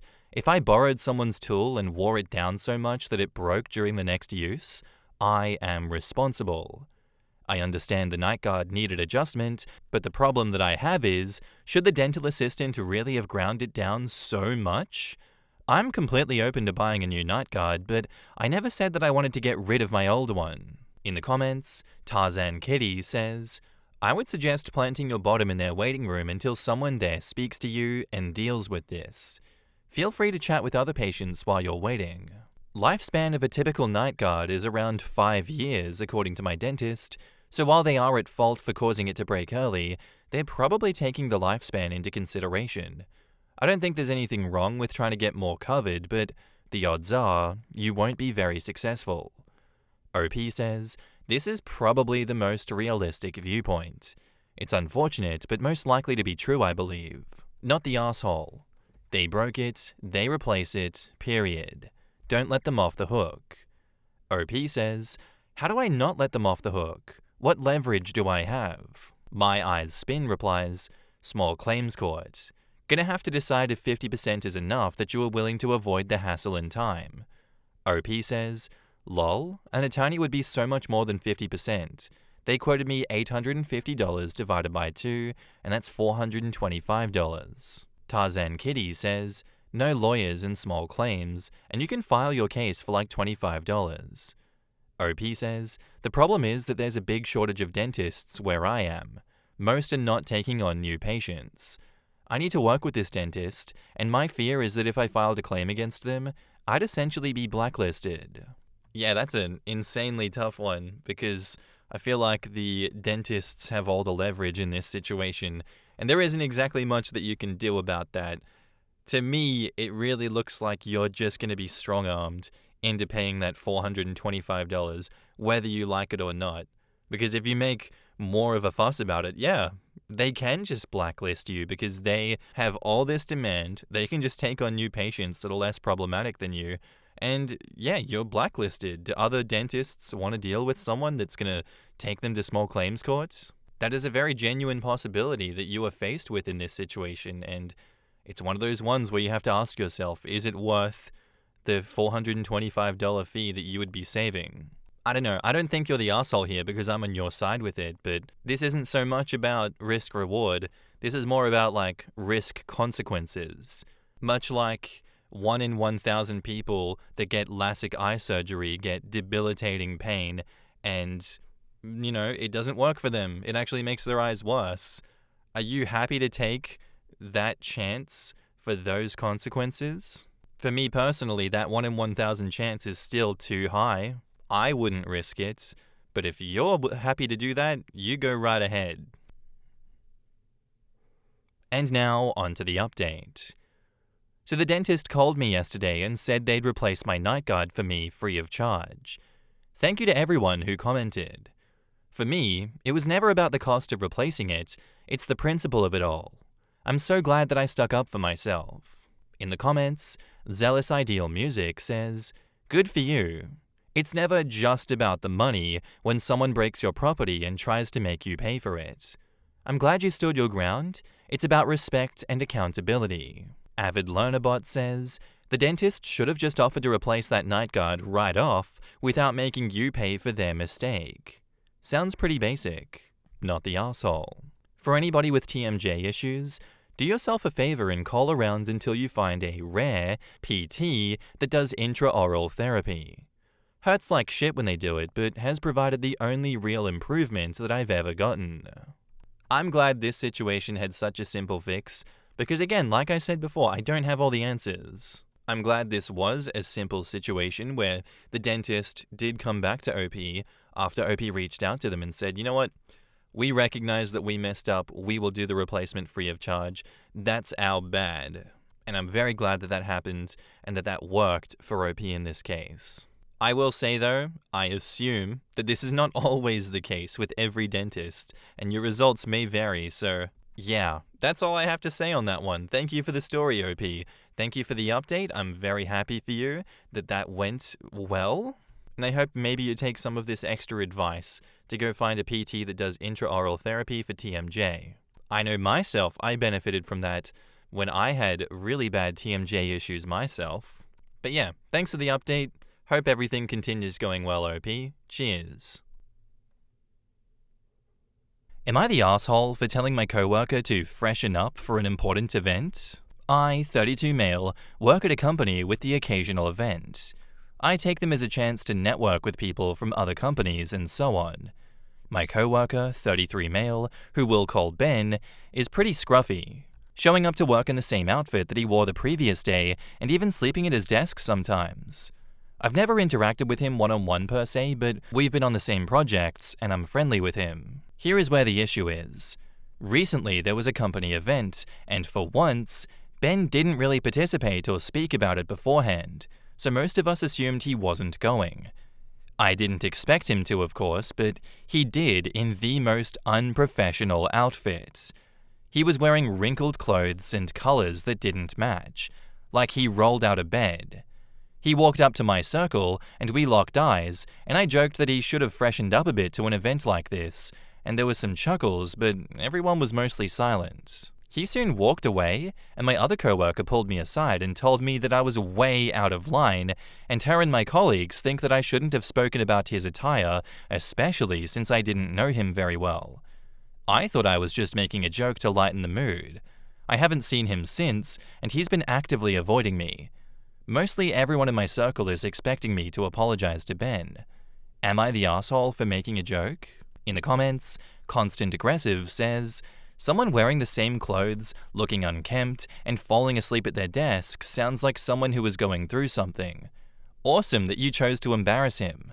You're the asshole. Captain Crunchamunch says, he didn't try to make a joke, he tried to make his co-worker a joke. He stated an opinionated statement to try to ridicule and humiliate a co-worker. OP, you may have gotten a few chuckles, but they were probably nervous laughter from witnessing a huge, disrespectful action which obviously offended one party. Just remember, karma is real and you aren't perfect. I hope someday somebody points out that you have a giant, leaking pimple on your forehead and a booger dangling out of your nose by a hair in the middle of a meeting. Professionalism and tact are both useful skills. The only darkening of the mood happened at OP's joke, making everyone feel uncomfortable. Yeah, I think if everyone else is telling you to apologize in this instance, OP, you gotta read the room, I guess. I get why you come to Reddit and ask that question, but surely having all your other coworkers there, to slap you back into reality a little bit, should have been the only wake-up call that you needed to be like, hey, you know what? My joke wasn't so good. I'm not as funny as I think I am. Okay, sorry guys, that was my bad. I'm gonna go apologize to him and set this right. But no, you're like, I can't be wrong. It's the kids that are wrong. I was perfectly fine in upsetting Ben like I did. You're the asshole, OP. And now, onto the update. Thank you to everyone who made me realize I was in the wrong. I have been in contact with Ben lately, and it's been good between us. Firstly, I apologized the minute I saw him. I didn't care who was watching, I just did it. He was sort of awkward, now that I think about it, and it took him a few days to slightly warm up to me. The coworker who told me off for my joke informed me that Ben found out that he has chronic pneumonia. It was so severe that he was hospitalized for it. His insurance company didn't cover most of the cost, so he was left with a crippling amount to pay. I should have noticed that his health was deteriorating as soon as he went from a cane to a crutch, but I was too caught up with myself to even see it. The people who didn't laugh at my joke knew about his situation, and they're all trying to help him in their own ways. The nature of my joke was incredibly out of place. I can't even begin to explain myself for something like that, and even though Ben assured me that it's okay, I'll be trying to make his life easier, or at least his work life. We recently started coming to work together since we found out that we live pretty close to one another. I'm starting to realize what a great person he really is. In the comments, quote, I should have noticed his health was deteriorating as soon as he went from a cane to a crutch. That was pertinent information that should have been shared initially, but this guy was an asshole, and he knew it. The only thing I'll give him credit for is that he owned up to it and acknowledged his fault. Make no mistake, I value that pretty damn highly. That being said, he basically watched his coworker go full Tiny Tim and didn't think to ask a single question, not even an ounce of empathy. His first instinct was to silently judge him until he decided to openly mock him at a company event in front of his peers, no less. I wonder if Ben, whilst less put together than himself, outperforms the OP at work, because simply envy and/or jealousy would explain a lot. On the bright side, if this man was going to be a screw-up, far better to do it in front of people who collectively shame him. Then, at the very least, the office knows who the local asshole is. Prof 1495 says, what I thought this was going to be, my coworker shows up to events with body odor and is dirty, and I told him to be more professional when we interact with people outside of our own company. What it actually was, my coworker's health is slowly deteriorating, and I thought not noticing his obvious health problems because my head is up my own ass and humiliating him was the best option. Yeah, this is what I initially assumed it was before I finished reading. A lot of people fear confrontation, so it can be hard to tell a colleague that they haven't dressed appropriately for an important work event without trying to soften the blow, i.e., trying to frame it as a joke.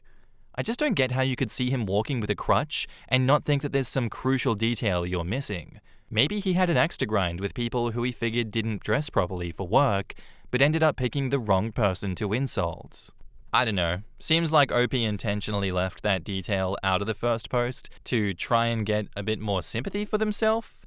I don't know why they would do that, but I mean, we can all guess why they would do that because, hey, maybe it's a bit of a health issue that I'm making fun of if I say that he's gone from a cane to a crutch. Yeah, let's leave that one out. Maybe it's easier for me to make him look like the bad guy rather than me. OP, that was a very disingenuous thing for you to do, but at least thank you for putting it in the update post and showing that you are capable of being a decent human being. A little bit more faith in humanity has been restored in me today, though you made it very hard to feel this way that I do now in that first post. Please do better in the future, OP, and please continue to work on yourself. Thank you for the story. My girlfriend is shy in a way that I don't understand. I'm making this post as a shot in the dark.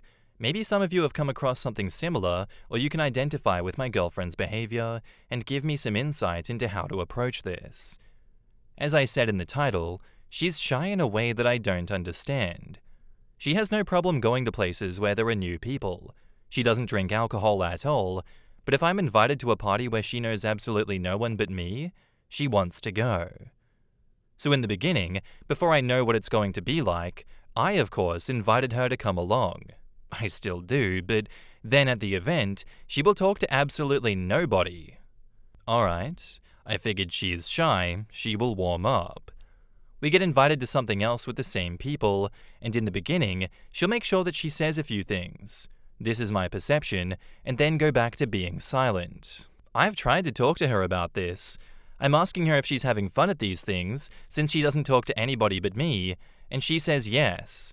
I ask her if she's shy, and she says no. She has the willingness to socialize like an extrovert, like she has zero need to be alone, but she's social like an introvert. In our day-to-day relationship, this is not a problem, but I'm a very social person, and I've lived in many cities and have friends across the country. So during our relationship, it's been ongoing that I get invited to something with people she doesn't know.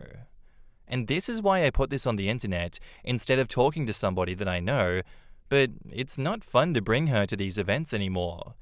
She'll follow me like a quiet shadow, and I try to talk to her as much as possible, but we see each other every day, so my focus when out is to socialize, and then I feel awkward with her as my silent bystander. But then if I would not bring her, she has nothing to do instead. So she would be home waiting for me if I went without her, which also feels awkward. I'm actually an introvert by temperament, and I have a need to be alone, and I don't feel like I can carry conversations that are applicable to a trio with a silent bystander. When we're at home, she talks way more than I do. All of this combined doesn't add up. So Reddit, what do I do? Should I keep bringing her and feeling guilty and awkward? Or can I talk to her about this in a way that I haven't before to address this?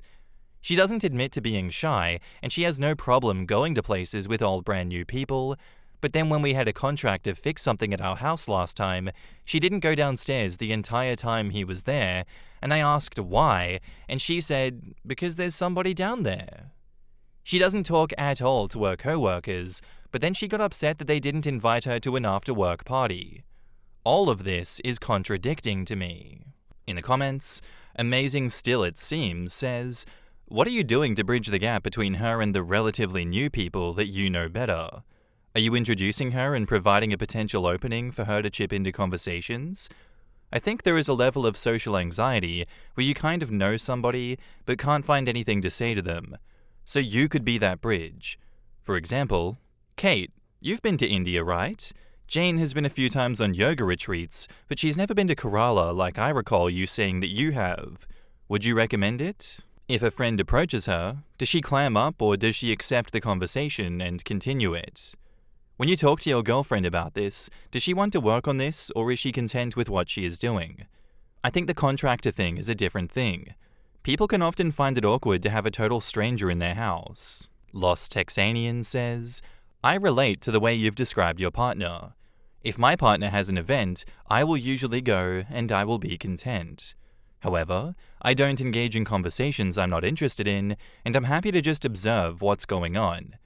In the right environment, I can be an absolute extrovert, but in most cases, I choose to stick by my partner because I enjoy his presence, and secondly, standing alone makes other people uncomfortable, and the only thing worse than that is when people try and force a conversation with me because they think I feel left out or lonely. I truly appreciate the effort, but it's awful. So maybe you should take what your partner told you at face value and see if you want to continue inviting her out with you, or see if there's any way to make yourself feel better about how she is at gatherings. I can relate to the partner as well myself, you know?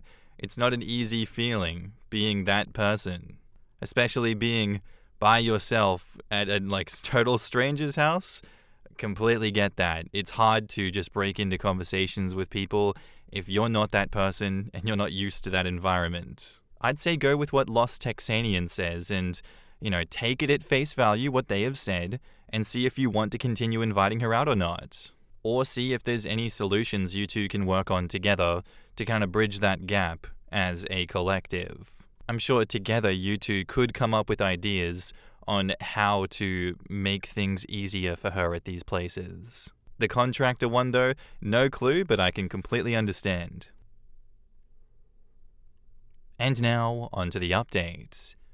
So it's been a month since I last posted about this, and I'm happy to say that things have improved. In part to some replies I got, but also from thinking about it more and trying new things. So thank you to those who took the time to reply. It was helpful. I'm sorry in advance if this sounds off, but after studying my girlfriend's behavior more closely, I sort of came to the conclusion that her problem is not being shy, nor that she doesn't want to talk to people. Her issue is that she is too polite. When in group settings, you usually have to claim the conversation to get to say anything, and she doesn't want to do this. She doesn't want to speak over somebody that is already speaking, and in group settings, there usually isn't long enough silences for her to chime in. What I've started to do, that seems to be helping, is that I can't think of her as an extension of me. We are not a couple going to a party together, we are two individuals. And if she was just another person in the circle, I would engage them in conversation every now and then. This is something that I didn't do for my girlfriend because we see each other all the time. I didn't think I would have to focus efforts in talking to her whilst we're amongst other people. But if I ask her a question in the midst of this, she does talk, and is very happy to do so because she was given the subject and the permission to talk. She's obviously allowed to talk whenever she wants to, but she doesn't give herself this permission. Edit. So this blew up. I didn't think it would get any attention, so I haven't been signed into this account, and I regret it because there's been a lot of interesting conversations in the comments, and it was also interesting to read that a lot of you identify with my girlfriend and feel like she feels. I can't reply to everybody now, but I'm happy you did take the time to comment. I also want to say that social willingness is not at all the most attractive quality according to me. I knew she was the one when I came over to her apartment on a rainy day, and she had lit several candles and was reading in her living room while she had Hogwarts library ambience on the TV. Then my brain was like, if this isn't it, then nothing is. In the comments, Mr. Buddha Wannabe says, "Good for you for recognizing your girlfriend's conversation style and accommodating her. I'm the same way. I'm a listener. I contribute, usually asking questions to learn more about the person when I feel moved to, but only when there is a gap. That's why I prefer one-on-one conversations."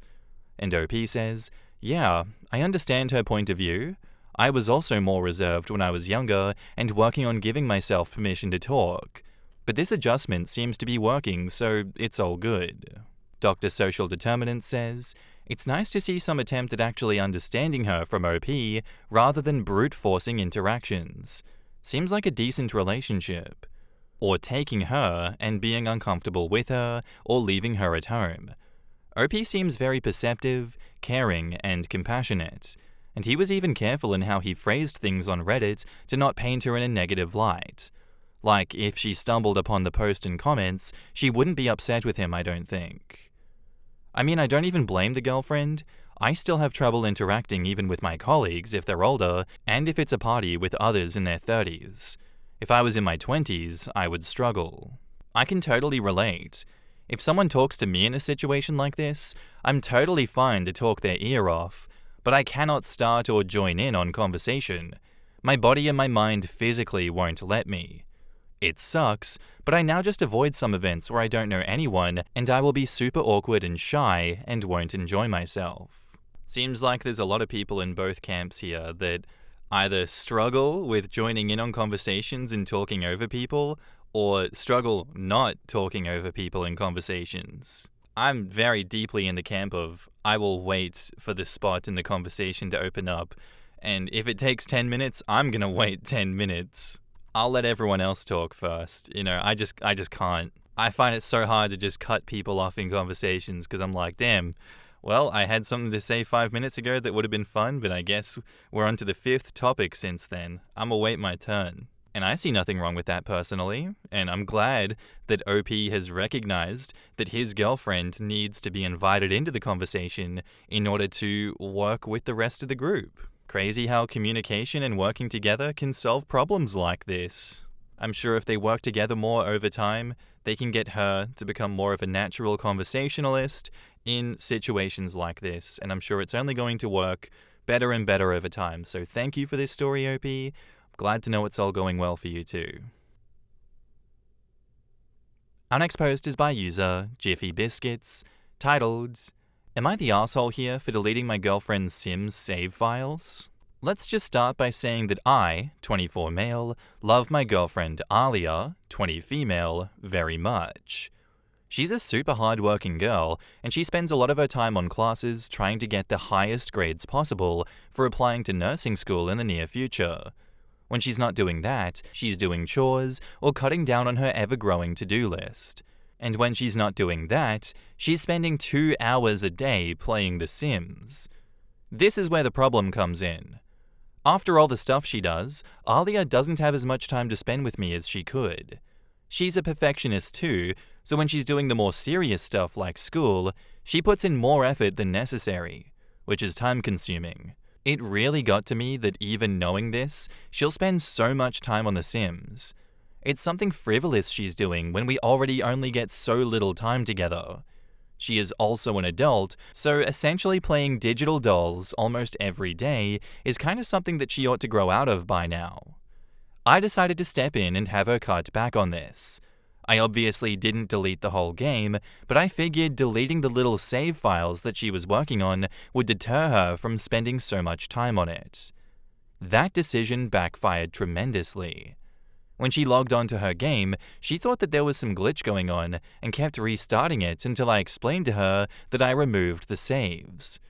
She absolutely flipped out on me, saying she'd been playing in that save file since like 2017 and I had ruined years of game progress. Sims isn't even a gold game. What? I told her that she was overreacting because she still has the game and she could just remake her same little characters if it mattered so much, but it doesn't need to, and maybe now she can focus on more adult interests, like loved ones. Basically, she left immediately, saying she was so stupid to leave her gaming laptop at my place, and now she won't answer my calls. I know that this is a total overreaction, but I started to feel a little bad once I realized it may not be as easy to redo her characters as I initially thought. So, am I the asshole for deleting my girlfriend's sim saves? In the comments, not only are you the asshole here, that's some seriously controlling red flag behavior and unacceptable. What does it matter if she plays a game for a couple of hours a day? People aren't allowed leisure time? Who are you to control what they chose for recreation time? If you want to spend more time with her, be an adult and tell her. Yeah, you're the asshole. Absolutely. You got rid of something that she loved. Now she doesn't trust you, rightfully, and sees the kind of person that you really are. Good luck to Alia in her future endeavors. You're the asshole and a controlling arsehole. Guess what? You don't have to approve of your partner's hobbies, and she certainly sounds adult enough, considering that she's in nursing school and she gets her chores done. If you had a problem with her not spending enough time with you, that's a separate discussion, not deleting her shit. And guess what? It's healthy for couples to have their own interests and not spending every waking moment up each other's asses. I'm going to guess that OP didn't actually write this one, and it's the girlfriend writing it from OP's shoes. Nonetheless, it doesn't make it a fake post. It just goes to show that a lot of people will fabricate their sides of the stories in situations like this, because I find it hard that the boyfriend would actually come on to Am I the Asshole here and post all that, like in this form, without making the girlfriend sound at least a little bit evil. But yeah, definitely some seriously controlling behavior. This is breakup worthy. If you can't respect your girlfriend's personal time and how she chooses to spend it because you don't think that she's spending enough of it with you, then you need to do some introspection. You need to take a long, hard look at yourself and think, why am I trying to take her toys away when there was never any problem with her toys in the first place? I just didn't like that she was having fun without me. How dare she do that? How dare she be allowed to have fun without me and not on my say-so? So yeah, you're the asshole here. You don't get to control her life like that. That's not on. And now, onto the update. The next day, the girlfriend finds the post and answers the OP's question with multiple examples. Did you really think that I wouldn't find this post? Did you really think that I wouldn't see how you've been talking about me? I shudder to think what you've said and what you deleted. Why don't you tell them the real story? About how you not only deleted the save files, but also took a hammer to the backup thumb drive so there's a dent on your countertop now, while I cried for you to stop. Why don't you tell them about how you tag along to my SI group after bio because you don't want me to be out of your sight? Why don't you tell them about my best friend, who's apparently so in love with me, literally lives in another state and only visits once or twice a year? Why don't you tell them about how when my mother was sick a few months ago, you were blowing up my line all day, every day for attention, knowing that I was her primary caregiver 24/7? Why are you telling them that you work full-time or that you manage a grocery store when you part-time manage the fast food place inside it? I want you to effing take this to heart when I say this, but I have genuinely been so much worse off for knowing you. You have destroyed my self-esteem with your constant criticisms of what I enjoy. You've controlled me in every way for as long as I've known you. You don't understand boundaries or when no means no. your racist effing family treats me like dog shit, and your friends are equally racist punk bitch assholes. You ruined something that I've spent years of my life growing up with, and I could never bring myself to forgive and forget that, no matter how much love I've poured into you. I hate you for what you did to me and for what you've been doing. I mean that. I'm gonna make this so crystal clear since you didn't understand it the first time. We are through. Go F yourself. And on a further date, the ex's girlfriend comes back and says, "My saves are restored." That's it. Sorry for taking a while to tell everyone. I went to a local tech shop a few days ago, and they helped me to recover everything. I hadn't had the chance to update due to the final season, and I'm typing this on my way to class, but yes, for anyone still wondering, I got everything back. In the comments, Sims isn't even a gold game? Tell that to my legacy save that I've been playing since 2020 and is about to flip over to Generation 23. Or the giant family tree in Google Doc filled with stuff that I've put into it. Speedrunning is not a real goal either, not until the player decides on a goal, at which point it becomes really effing important. I think we all know what he really means is, it's girl-coded, and therefore I don't need to respect her investment in it, especially with that dolls comment. I'm a big simmer, and this would be so upsetting. While Sims doesn't have end-goal gameplay, it does have goals and community challenges. Legacy play is a big part of the appeal for a lot of us. You start with one household, and then play it for multiple generations, controlling multiple offshoots of this initial household. So you can end up playing your original character's great-great-grandson with photos and memorabilia collected over their lifespans. And the world is increasingly populated with Sims that you've had impact on. If she's been playing one save since 2017, that's a big part of the gameplay and would be impossible to quickly replace. Yeah, it's good to have some comments that can give perspective like this as to why she would be so upset about this save file being destroyed. Obviously, she has a lot more to be upset about in real life, with him furiously destroying the save file with a hammer on the counter, so much so that it left a dent in the counter. Wow, who would have thought that the controlling guy was also violently abusive? Color me surprised, color me all shades of shocked. But yeah, for those that don't know much about The Sims, like myself, there's a reason people will invest hundreds of hours into the game, because they themselves find great joy out of growing and building new families and communities and seeing how that interacts in the game itself. I don't understand it, you probably don't understand it, and that's okay. But I'm still not going to go to your house and destroy your computer with a hammer. That's for sure. You enjoy your Sims.